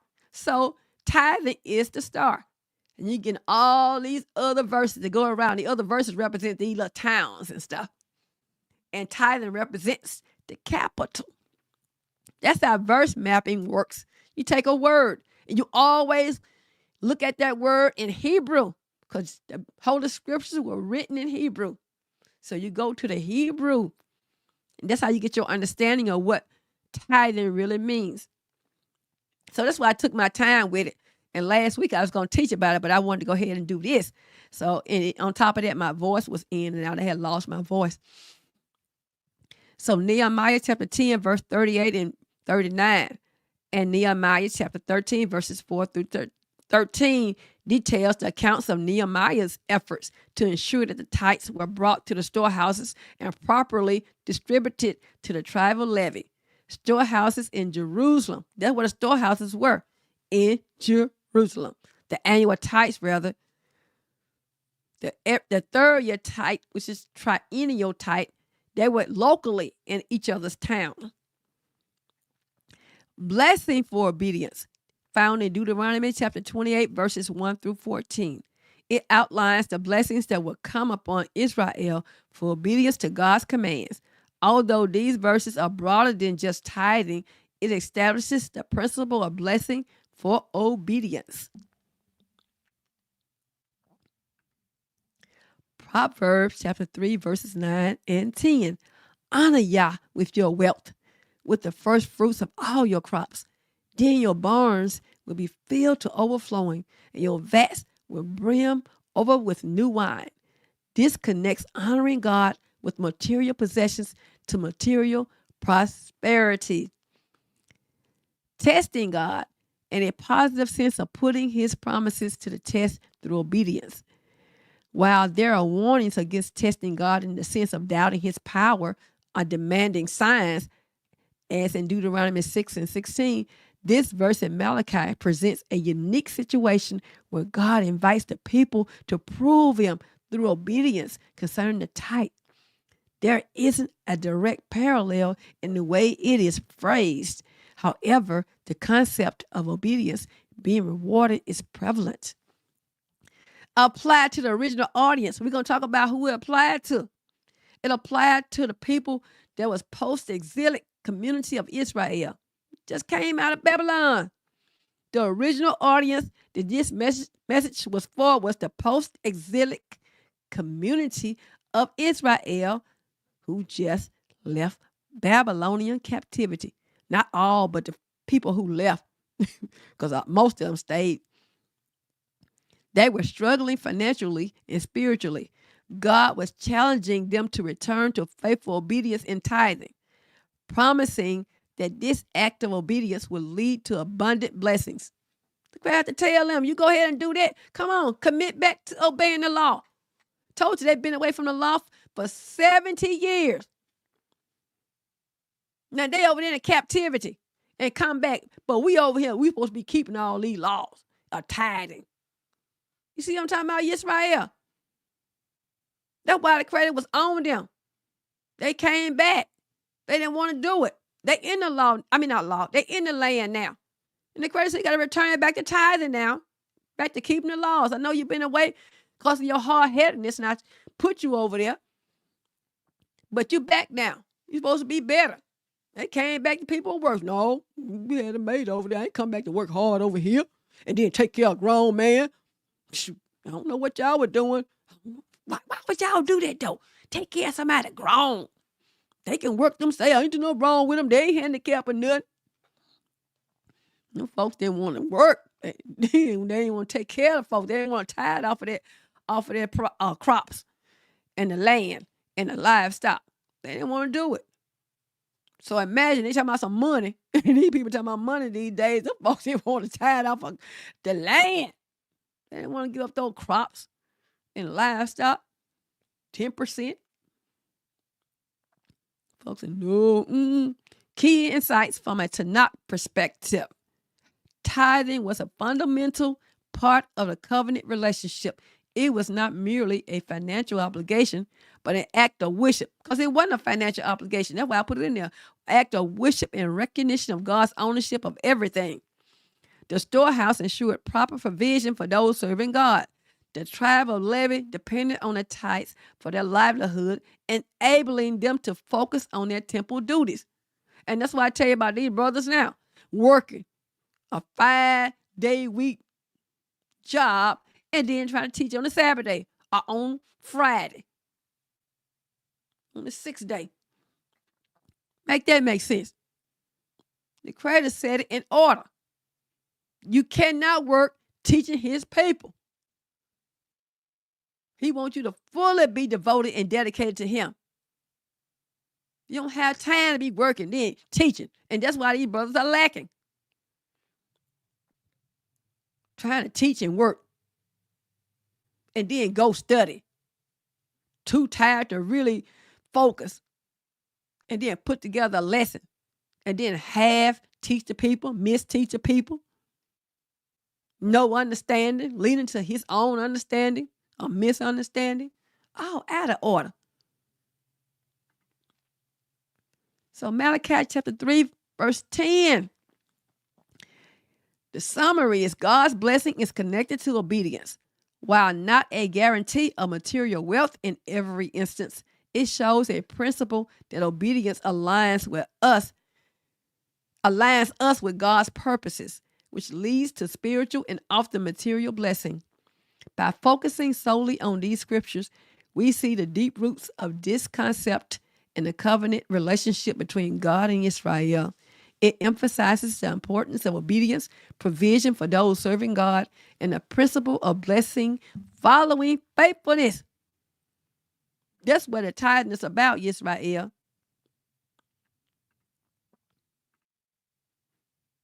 Being faithful to God. Now, how often did they tithe besides the holy feast days and during the harvest seasons?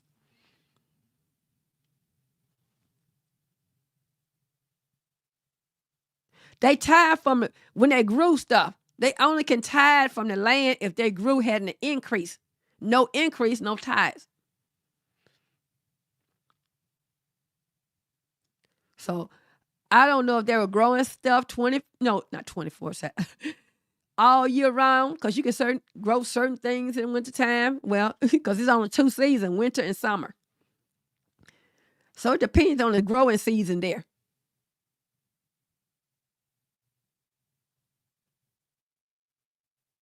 So they tithe based on the growing season in the land. Not over here in this land. Just like when people keep the holy days. I said now, the holy days, even if we could keep them, were kept in Jerusalem. Kept in our land. So when people keeping them over here, you're going by the US of A time. You're not going by Jerusalem time. So you still out of order, my brother. And then you got brothers on the East Coast keep it at a different time. And then when the 7 o'clock come here, or it's sundown, whatever time sundown is here, people start keeping it here. Then when they get to California, when sundown get there, they keeping it there. Now you tell me all these different people keeping it at different times and different ways and stuff. You tell me God is in there. That's why I know it's out of order. I know you can't do it. We had one Passover. Only time you had another Passover when somebody was unclean, you get another bite at the apple. That was the second month. If you couldn't do it then, you were all out of order. Christ said, you can't make it the first month. You're going to do it the second month because you had somebody unclean by a dead body. And the Christ told Moshe what to do. So you got all these different people keeping all these different times. You tell me it's an order in there. God is in that foolishness. That's why I know it's wrong. God ain't no way in that disorder. All these different people keeping the Passover, different times, different days. Somebody go by the new moon, which is a black moon according to the Jews, because most of our people that do keep it go by the Jewish calendar. And they already said they manipulate the calendar so the holiday won't fall back to back with the Sabbath day. They do that in advance. Now you think I'm lying? Go Google it. It's all on their page. They don't make, look, they don't even hide it.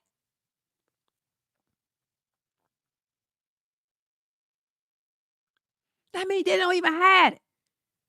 And it's right now, eyes. They show you and tell you what they're doing. But we turn a blind eye and a deaf ear because we want to follow them because we taking back our culture. Now, God is in all that foolishness, all that confusion. This person over here in New York keeping it except at 5 when sundown come down here. Then when sundown come over here in the Mid-South, they keeping it at 5 o'clock. Wait a minute, hold up. Then when people they get to California, they keeping it at their 5 o'clock several hours later. You tell me God is in there. All out of order. And they keep it separately. Then they go get a lamb from the grocery store. Now, come on now. Ooh. I'm like, that's confusion. God is not in that confusion. He only had one Passover. That's another thing that's wrong. All these different Passovers. God only had one Passover, required one Passover. Now, when they was in Egypt, he said, yeah, in their house. Once they got out of Egypt and got into the land, the Creator said, one, come to Jerusalem and kill the Passover. And then, if you couldn't do it then, that's why he gave the second month. That show you they didn't have a Passover all in their houses once they got to Jerusalem. Because it would be no problem. If he was unclean, he could keep it in his own house. It show you he couldn't keep it in his house. You had to go to Jerusalem. Because think about it. I need to go to that verse. I like to always prove stuff. Let me go pull this up. But all these different interpretations.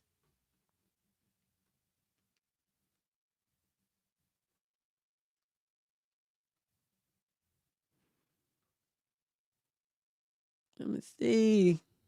What verse?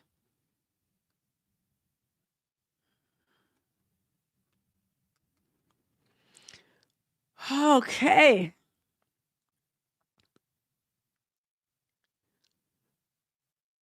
Numbers.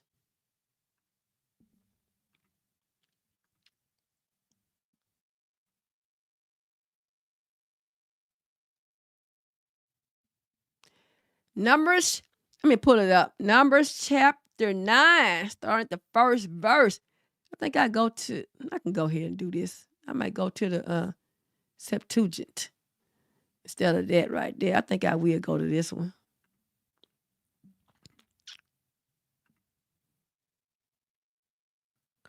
I go to that one and pull this one up right quick.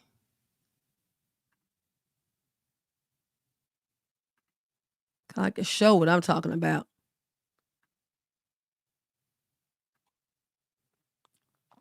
See if it's too big.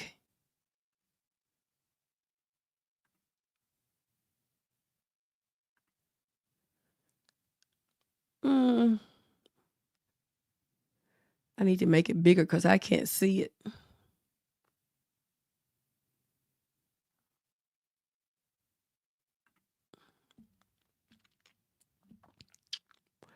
I can see it here. I hope you guys can see it. It's Numbers chapter 9, verse 1. And Yah spoke to Moses in the wilderness of Sinai in the second year after they had gone forth from the land of Egypt. So that was the second year. In the first month, saying, Speak, and let the children of Israel keep the Passover in its season. On the 14th day of the first month at even, thou shalt keep it in its season. Thou shalt keep it according to its law and according to its ordinance.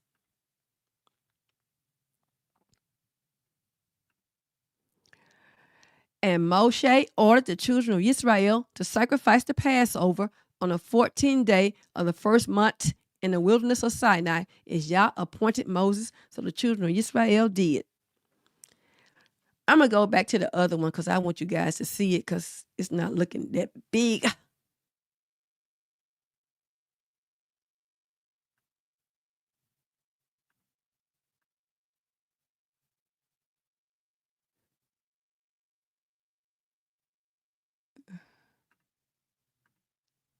So I think I do this and make it bigger.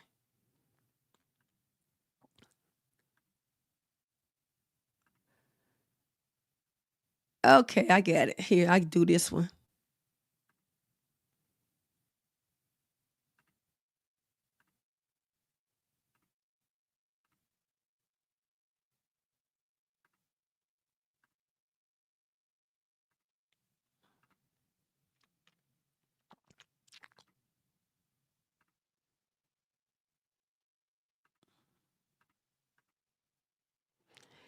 So it reads, Yah spoke to Moses in the desert of Sinai. This Numbers chapter 9, verse 1. Yah spoke to Moshe in the desert of Sinai in the first month of the second year after they had come out of the land of Egypt. The Hebrews are to observe the Passover at its appointed time, and the 14th day of this month at twilight. You are to observe it at its appointed time. You must keep it in accordance with all its statutes and all its customs. So Moshe instructed the Hebrews to observe the Passover, and they observed the Passover on the 14th day of the first month at twilight in the desert of Sinai, in accordance with all that Yah had commanded Moses. So the Hebrews did. Verse 6. It happened that some men who were ceremonially defiled by the dead body of a man could not keep the Passover on that day.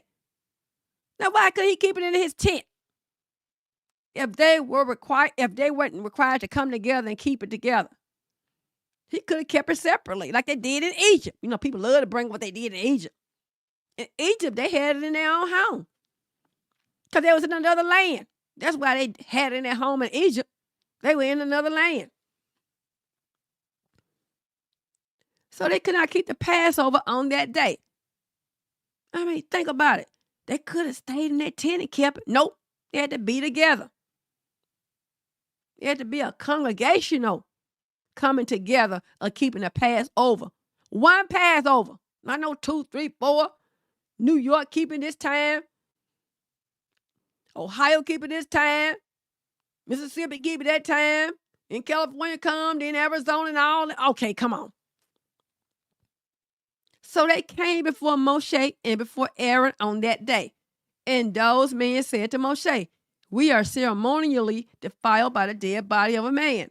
Why are we kept back from offering Yah's offering at its appointed time among the Hebrews? So Moshe said to them, remain here and I will hear what Yah will command concerning you. I am not going to tell you my opinion. You can go to the Most High on this. That's one thing about Moses. And you say, okay, this is my opinion like these brothers teaching about tithing. We going to Yah. Moses always went to Yah. On time he didn't do that when he misspoke. Must we give you water? The credit give you water. Now must we? Talking about him and Aaron. He misspoke then. He couldn't get into the land because of that. He want to put himself with God now. He want to be equal to God like a lot of our brothers do. When you withholding that tithe money, you holding it from God. Now you holding from you in your pockets, your deep pockets. Grifter. Yah spoke to Moses. Moses said, I think this would ought to happen. Yah spoke to Moses, tell the Hebrews, if any of you or of your posterity become ceremonially defiled by touching a dead body or on a journey far away. Think about it. Far away. You're on a journey somewhere. He ain't talking about any good old US of A. Then he may observe the Passover to Yah. They may observe it on the 14th day of the second month at twilight. So you over here, we got to go way back to Jerusalem to observe it. That's why we're required to do it in Jerusalem. The Creator said, if you want a far journey, you still got to come back to Jerusalem and keep it in the second month on the 14th day of the month at twilight. They are to eat it with bread made without yeast and with bitter herbs. They must not leave any of it until the morning, nor break any of its bones. And these people already had a cut up lamb serving it. Now you tell me, all out of order, but the credit in it, because he know they hot. He told you how to keep it. They must observe it in accordance with every statute of the Passover. But look what it said. But the man who is ceremonially clean, that means you're not unclean. That's the only reason you can't come, because you ain't unclean. And you was not on a journey, and you failed to keep the Passover, that person must be cut off from his people, because he did not bring Yah's offering at its appointed time. That man must bear his sin. You have to make an offering 3 times a year, brothers. Go to Jerusalem and make an offering. The Passover was one of them.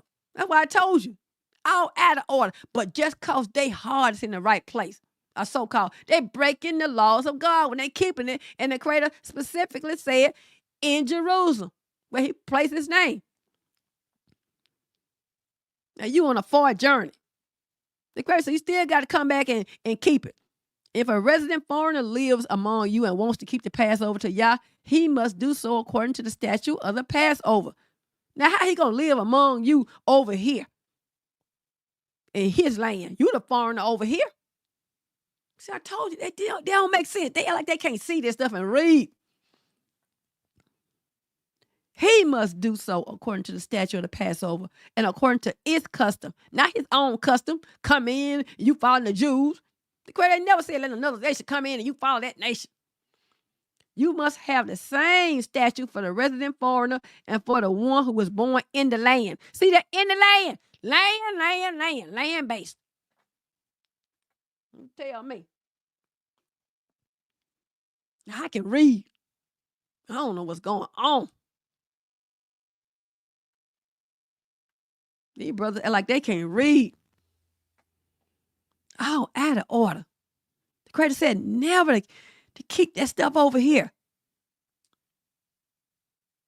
If you're on a journey or you unclean, the second month, why did he allow them to keep it in their own tent? Or later on, when the temple was built, they could keep it in their own house or whatever they had built. It was never about that. They had to come together to keep that. One time, not all these individual times. And then they got a cut up lamb. Not even ceremonially clean. Slaughtered the wrong way. But you can defile yourself with the king's meat. Daniel didn't do it. You over here defiling yourself, eating this lamb. I don't know if it died of itself or whatever. Oh, out of order. I don't understand, Israel. What's going on with us? I mean, we lost our way. Lost our way. And we don't even see it. Don't even see it. And can't nobody tell them anything either. They know it all. You wrong. You the one wrong. So, see if you have any questions. That's it with me. I didn't do thematic threading. I did it another time. Anybody have any questions or any topic you want me to talk about? I'm open now. I went through my 3. If and then effect, verse mapping, and a topical discussion on unity.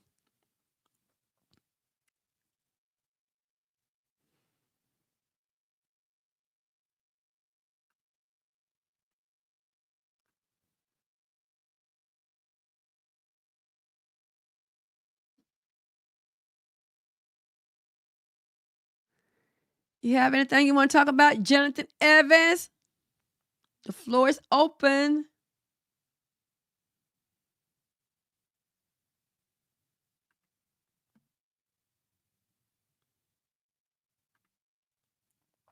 I had a lot more on tithing, though, but I didn't talk about it.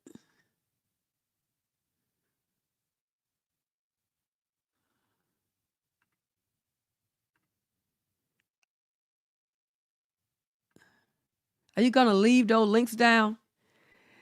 Yeah, I'm going to do it tomorrow. You talking about for the those slides I did on tithing? Yes, I will post them tomorrow. Do a PDF. It's some I didn't even talk about. Let me go look.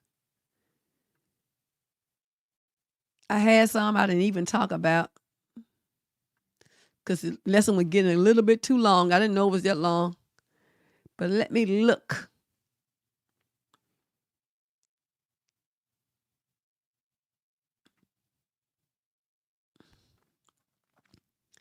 I had a lot that I didn't talk about.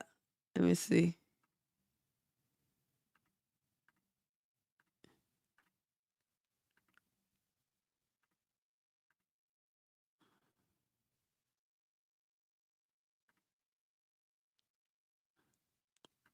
I could talk about the free will offering.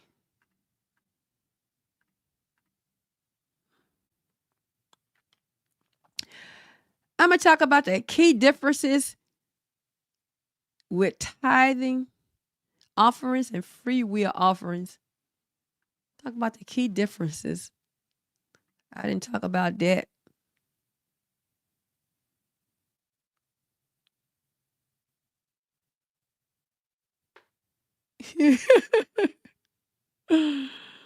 I'm so far.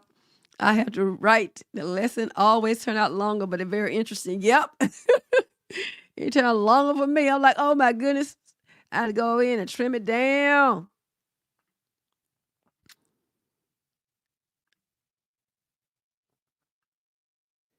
Let me go do this one.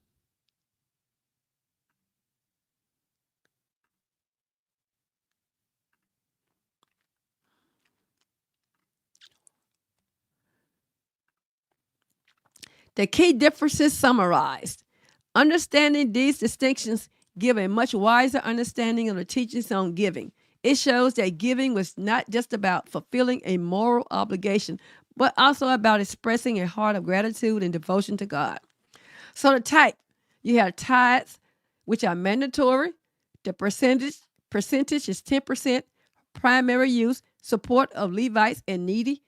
The Hebrew word is ma'aser. Ma'aser. Type offerings, nature, some mandatory, some voluntary. Percentage, varied, depends on sin, offering, etc. Primary use, for atonement, sanctuary, fellowship, etc. The Hebrew word is terumah or karban. I think it's karban. Karban, terumah, and karban. Free will offerings are the type. Nature, voluntary. Percentage, varied, depends on the giver. Specific needs, sanctuary, devotion, etc. That's the primary use. Hebrew words is nadava.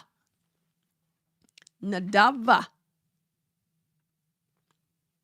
So the Hebrew origin of tithe is ma'asir, clearly points to its core meaning, a tenth part. This understanding helps us understand the significance of tithing as a proportional, systematic act of giving that acknowledges God's ownership and provision. It also highlights the distinction between the tithe, ma'asir, and other types of offerings like terumah, mincha, olah, and zavak. The modern day giving. The Holy Scriptures discusses various forms of giving other than tithes, and they are gifts, offerings, and contributions, which are considered free will offerings. They represent distinct forms of giving. Understanding these differences provides valuable insight into how and when to give of one's increase to God to the upkeep of our places of worship. Tithes are limited to crops and livestock, strictly land-based, and strictly for the tribe of Levi inside the land of Israel. Key themes and significance of tithing. Acknowledgement of God's ownership. The tithe was a way of acknowledging that God was the ultimate owner of the land and the source of all blessings. They were not absolute owners who could do with it as they pleased. This principle of God's ownership is the foundation for many of the land-related laws. Support for the tribe of Levi and priests. The tithe provided for the tribe of Levi and priests who were dedicated to serving God and the community. Care for the needy. The third-year tithe specifically addressed the needs of the poor and vulnerable, demonstrating God's concern for social justice and compassion. Centralization of worship. The annual tithe. The requirement to bring the annual tithe to the designated place of worship, which is Jerusalem, promoted unity and centralized spiritual practice. That's what it meant, to worship at the temple. Local provision. Triennial tithe. The third-year tithe provided a localized way for caring for the needy within each community. Blessing tied to obedience. Obedience to these tithing laws would result in God's blessing of Israel's work. I just read that in Malachi chapter 3. Landless poor and servants. Those who did not own land, the poor, and those who worked as laborers or servants were exempt from tithing. I told you I didn't read this because it was a lot of time. It was being time consuming. But those who did not own land, the poor, and those who worked as laborers or servants were exempt from tithing. They did not have land to cultivate or flocks to raise. So they did not have the same kind of increase from which to tithe. No tithe on income or other sources. The covenant does not explicitly command tithing on income from sources such as trade, crafts, or wages. This further reinforces the connection between tithing and land ownership. No land, no tithes. Relationship to Christianity. The specific laws of tithing are not directly reiterated for Christians in the New Testament and doesn't apply to you. Christians are not under the Mosaic covenant, which includes the law of tithing. So why are you tithing? Tithing is for God's covenant people, Israel, in the land of Israel. Summary. Deuteronomy chapter 14, verses 22 through 29, and Numbers chapter 18, verses 20 through 24, and Leviticus chapter 27, verse 30 outline a system of tithing that was deeply connected to the land of Israel and designed to support the tribe of Levi, care for the needy, and acknowledge God's ownership of all things. It highlights the importance of obedience, generosity, and social responsibility within a covenant community. It's important to note the distinction between the annual tithe brought to the central sanctuary, that's in the temple, and a triennial tithe distributed locally to the needy, and the heave offerings for the upkeep of the temple. So that's what it was about, Israel. Plain and simple. You were required to tithe. I just stop lying. We were not required to tithe. So any questions for anybody?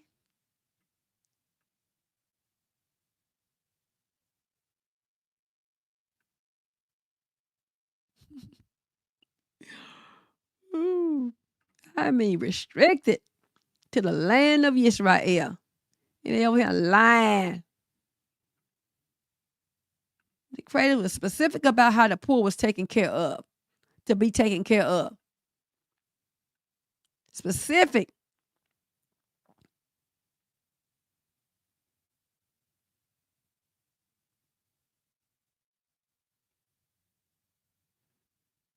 And then these brothers around here lying. I can talk about the Makazik Hashekel, which literally means half shekel. I didn't go into the census tax. I skipped over that. I'm going to talk about that. And then I think I'm going to get ready to close out. What online Bible do you use? Where is that a net Bible? Okay, I'm gonna send you to both of them. I used Britain and I used the other one too. I put both in the chat.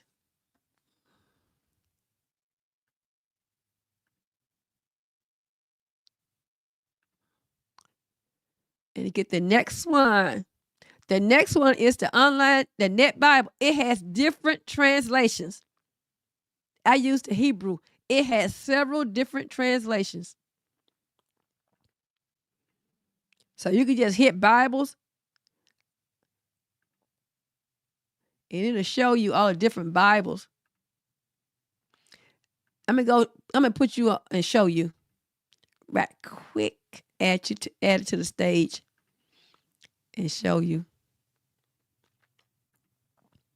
Also, going forward, if anybody want to come in the studio with me and ask a question or talk about something, you can just come. I'll give you an invite through the chat. You can come and be in the studio.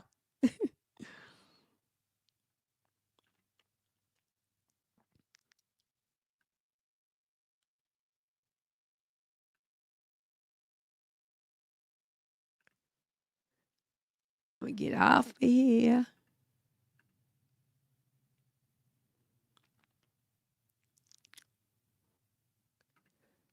You see where it said Bibles? You see these different Bibles?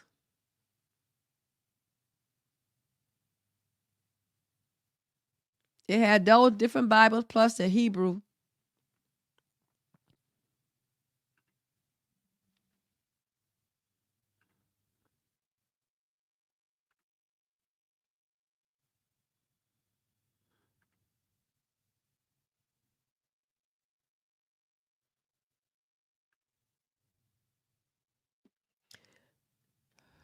Okay, this is what I use.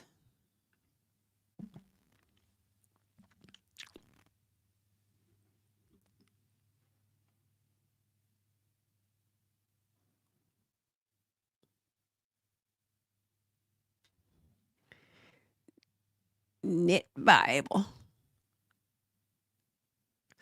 So sometimes I use the Septuagint right here. Because it has a better understanding than Hebrew.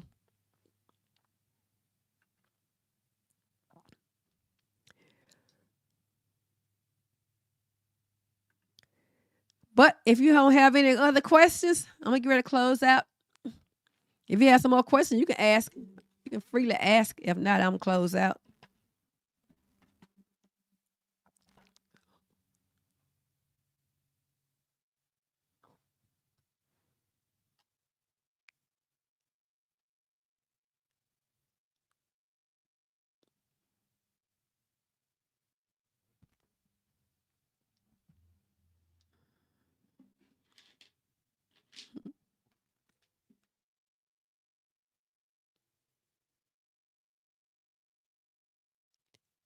Shalom, shalom, Tactile Taylor. Subscribe to my channel 2 hours ago. I'm just not seeing it.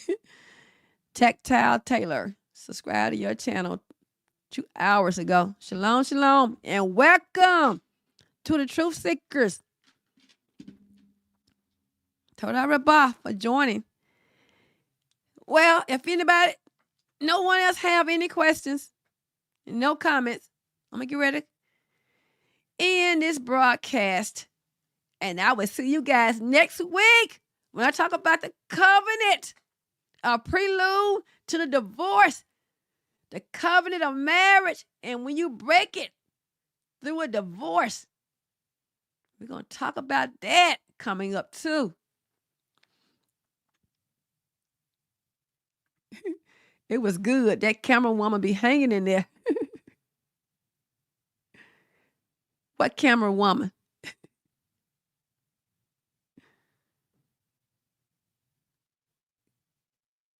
What are you talking about?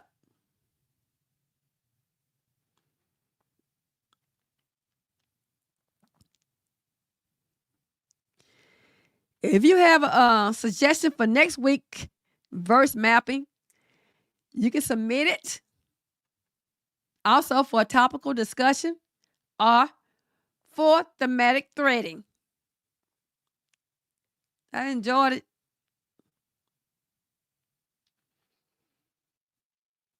I'm going to have the instructions for all 3 next 6 days.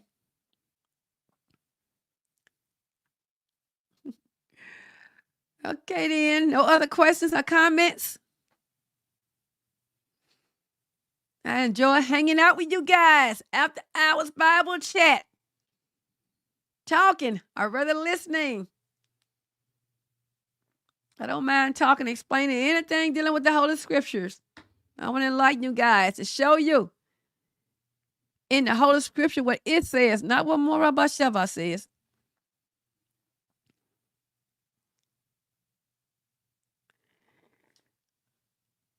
Okay, Jonathan Evans, Torah for rolling with me. 2 hours and 36 minutes and get ready to get off of here and enjoy the rest of my night.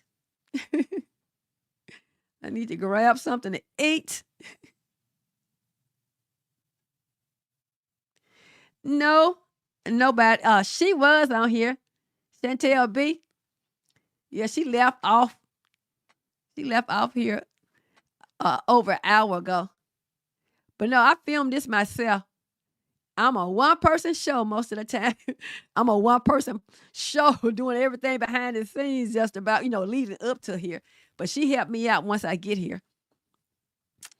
Yeah, I have to do all of my introductions, do my research,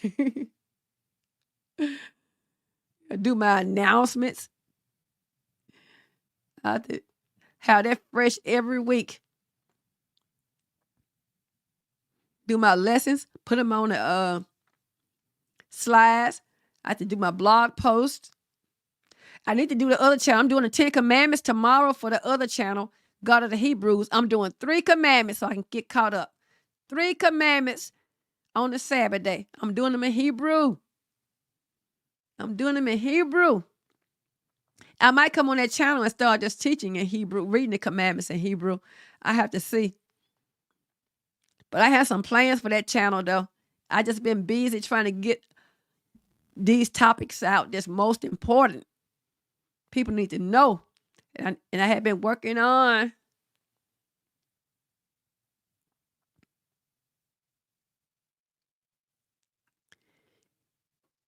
what channel is this channel? If anybody want to come in and be in the studio with me, you can come. I'm going to send you a link in the chat. I send you a personal link to your email address.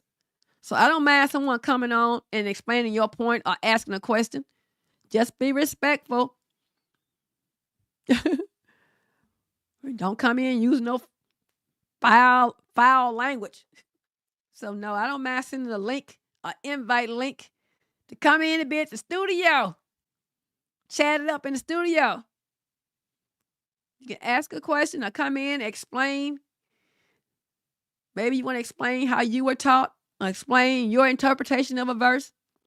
We all can be enlightened. I don't have a problem with that. But yeah, it's on this channel, Morah Bahtshevah. So I start opening up and letting people come in and chat it up live. I come in with a scripture and enlighten me. I know you wouldn't be. I'm just saying it generally. I'm saying it generally because I'm not just talking to you. I'm opening it up to others. Ooh, I'm knocking this. But yeah, you're welcome to come in at studio and chat. Be on the channel with Morah Bahtshevah. I don't mind.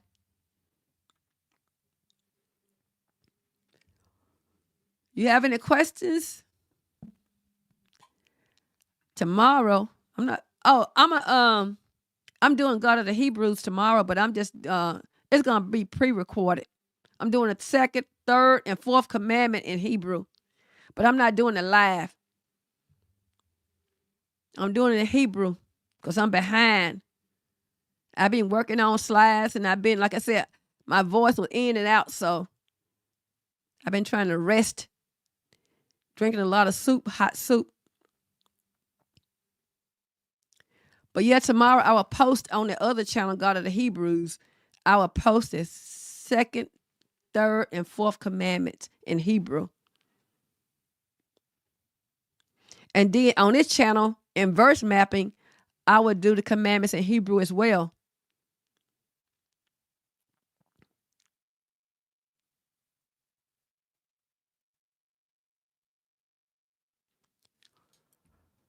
So if you don't have any other questions or comments, I'm going to get ready to close.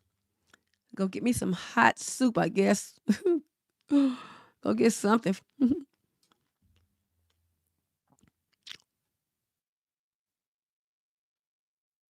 I may just go to sleep.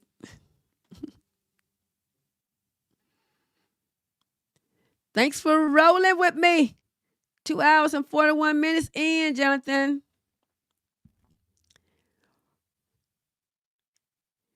You have a blessed Shabbat day. And may the blessings of the Most High Yah rest upon you. Hi, Joe Colleen. Remember, I never ate that. I never understood that.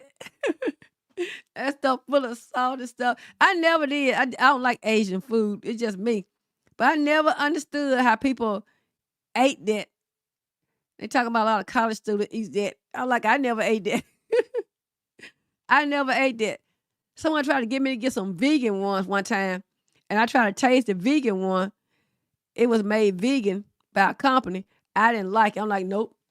If I'm talking about, you just didn't have it made right. I'm like, I just don't like Asian food. It is full of sodium. I saw it. Because some people in my family liked it, but I'm like, how y'all like that stuff? I mean, nothing but salt. That seasoning, nothing but salt. No, that's not me. I had some soup though. I made a pot of soup. I've been making soup for the last 2 weeks. Homemade soup. Vegetable soup. I love it. The last 2 weeks I've been making it fresh. I've been drinking. I love it. I had some earlier in the daylight period. It was so good. I was like, oh my goodness. And I have some more left and I didn't want to just consume all of it. So I said, I'll save some for later.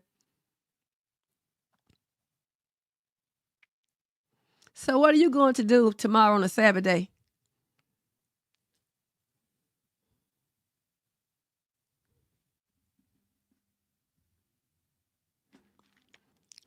I'm going to rest, first of all. It's almost 4 here on my time, 3:56. I don't know why they be saying a.m. because it's still dark. I tell people at night. They did this so-and-so at morning time. I'm like, it was night. Look out the window, it was night. How you say it's morning? Morning is daylight. It was night. We so programmed to think that just because it says a.m. on there, that is in the morning. No, it's at night. The credit is specific about when the night season is and when the morning in the daylight. The morning never happened at night, and the day never happened at night. Very specific.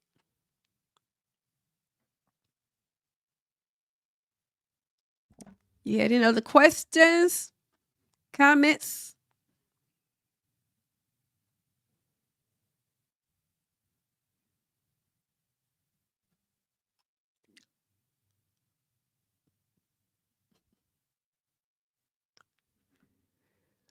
If not, I will see you next week.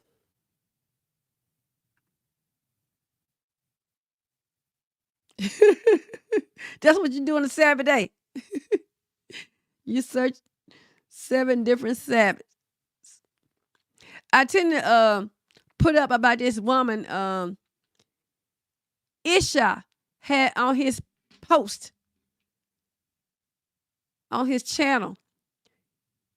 She had a fire, destroyed everything. And she was asking for donations. And that was the perfect time to do it. And I forgot it. I should have known I was going to forget it if I didn't do it right then and there. He had it on his page.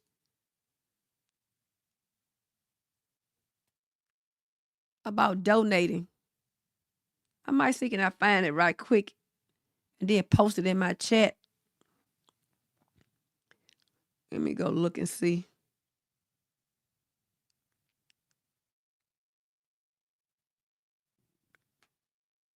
Because he just did it. Let me see.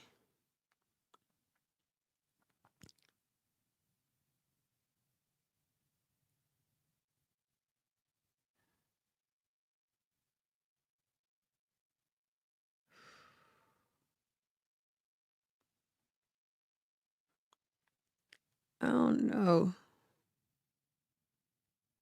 He had it. Let's see. Subscriptions. Let me go look and see.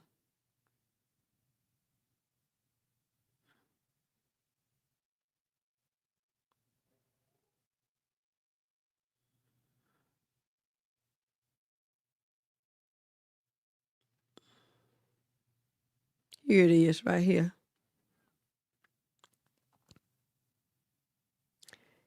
I'm going to put it in here.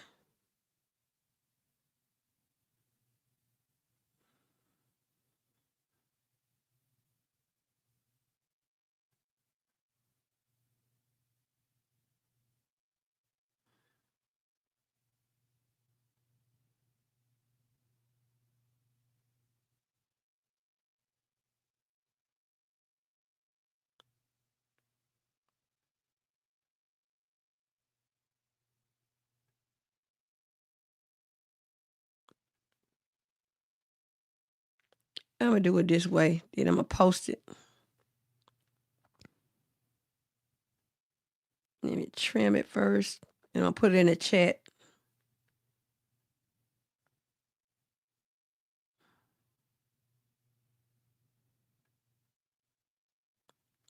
I should have had it already ready. I forgot. I just actually forgot about it.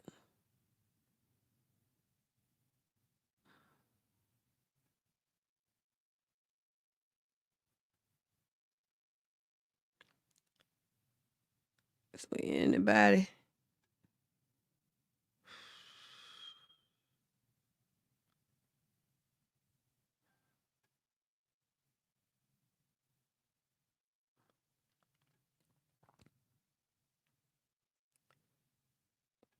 Come on now. It's around here want to give me a hard time. Let me get myself. Here it is.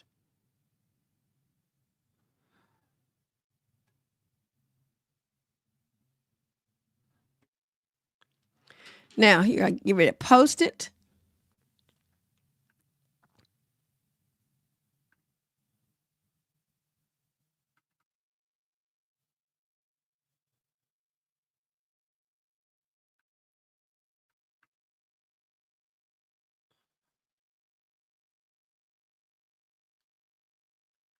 Now here we go.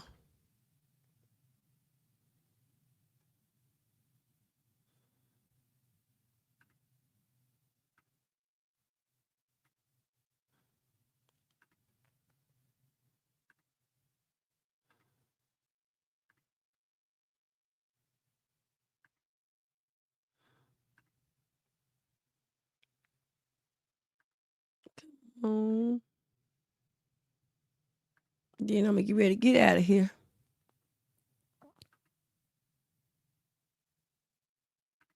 Now here you go. Sorry about that. Her name is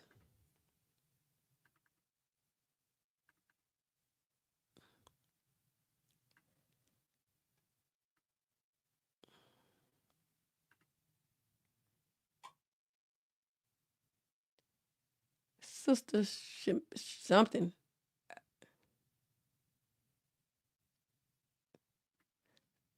Let me put it right here. I got to put a cash app. Let me go look and see. I got to go back to it.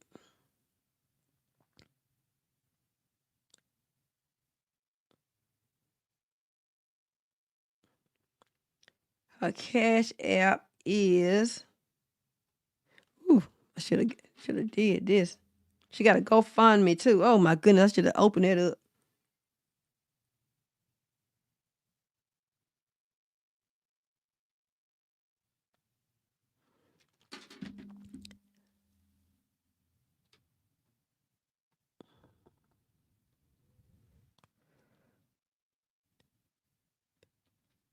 Her name is Jamisha.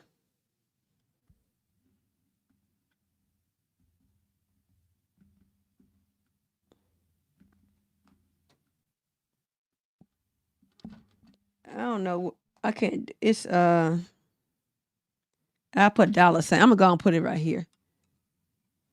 It's a $sign.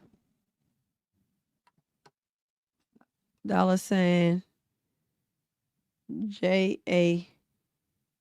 JAMASHA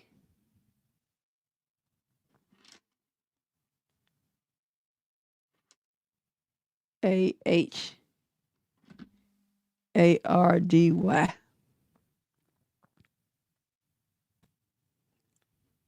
JAMASHAHARDY.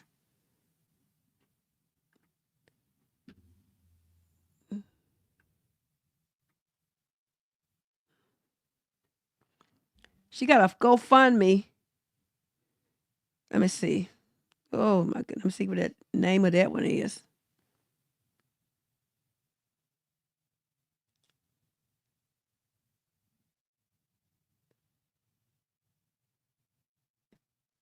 It's a GoFundMe. I'm trying to find the address.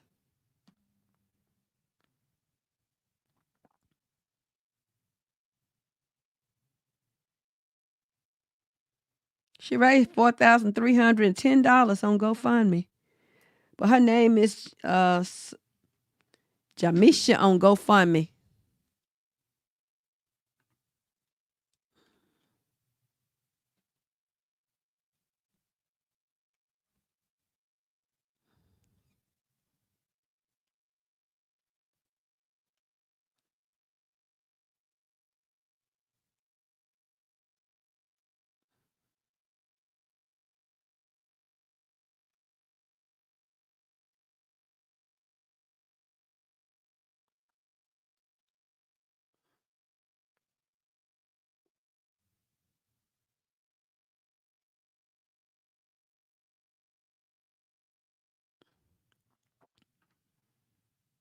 So this what it is on GoFundMe.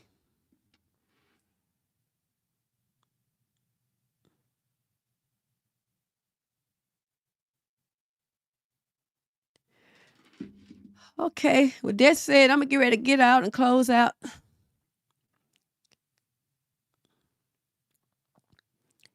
You be blessed, Yisrael. Be blessed. Shalom Aleichem. Jonathan Evans. You said yes. They were asking for donation, both Isha and Ishaya. Yeah, she got $4,310 raised on GoFundMe. That's a blessing. I forgot to have it ready. I should have it ready next week. But in the meantime, Torah Rabbah, may the blessings of the Most High rest upon all who sees this message. And you guys have a blessed, holy Shabbat day.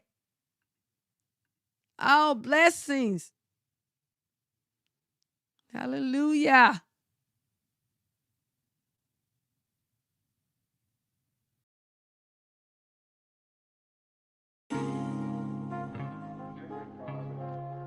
Putting God back into our relationships. Weekly Bible study series with Morah Bahtshevah on Fridays at 8 p.m. Central Standard Time. The first week, the Law and the Testimony. The Relationship series. The second week, Learn Not the Ways of the Nations. The third week, Jewels of Wisdom, the blind leading the blind, the leaders cause the people to err. And the fourth week, Jewels of Wisdom Remix 2.0. Bible study in 42 minutes or less.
This has been a 12 Tribes Strong presentation.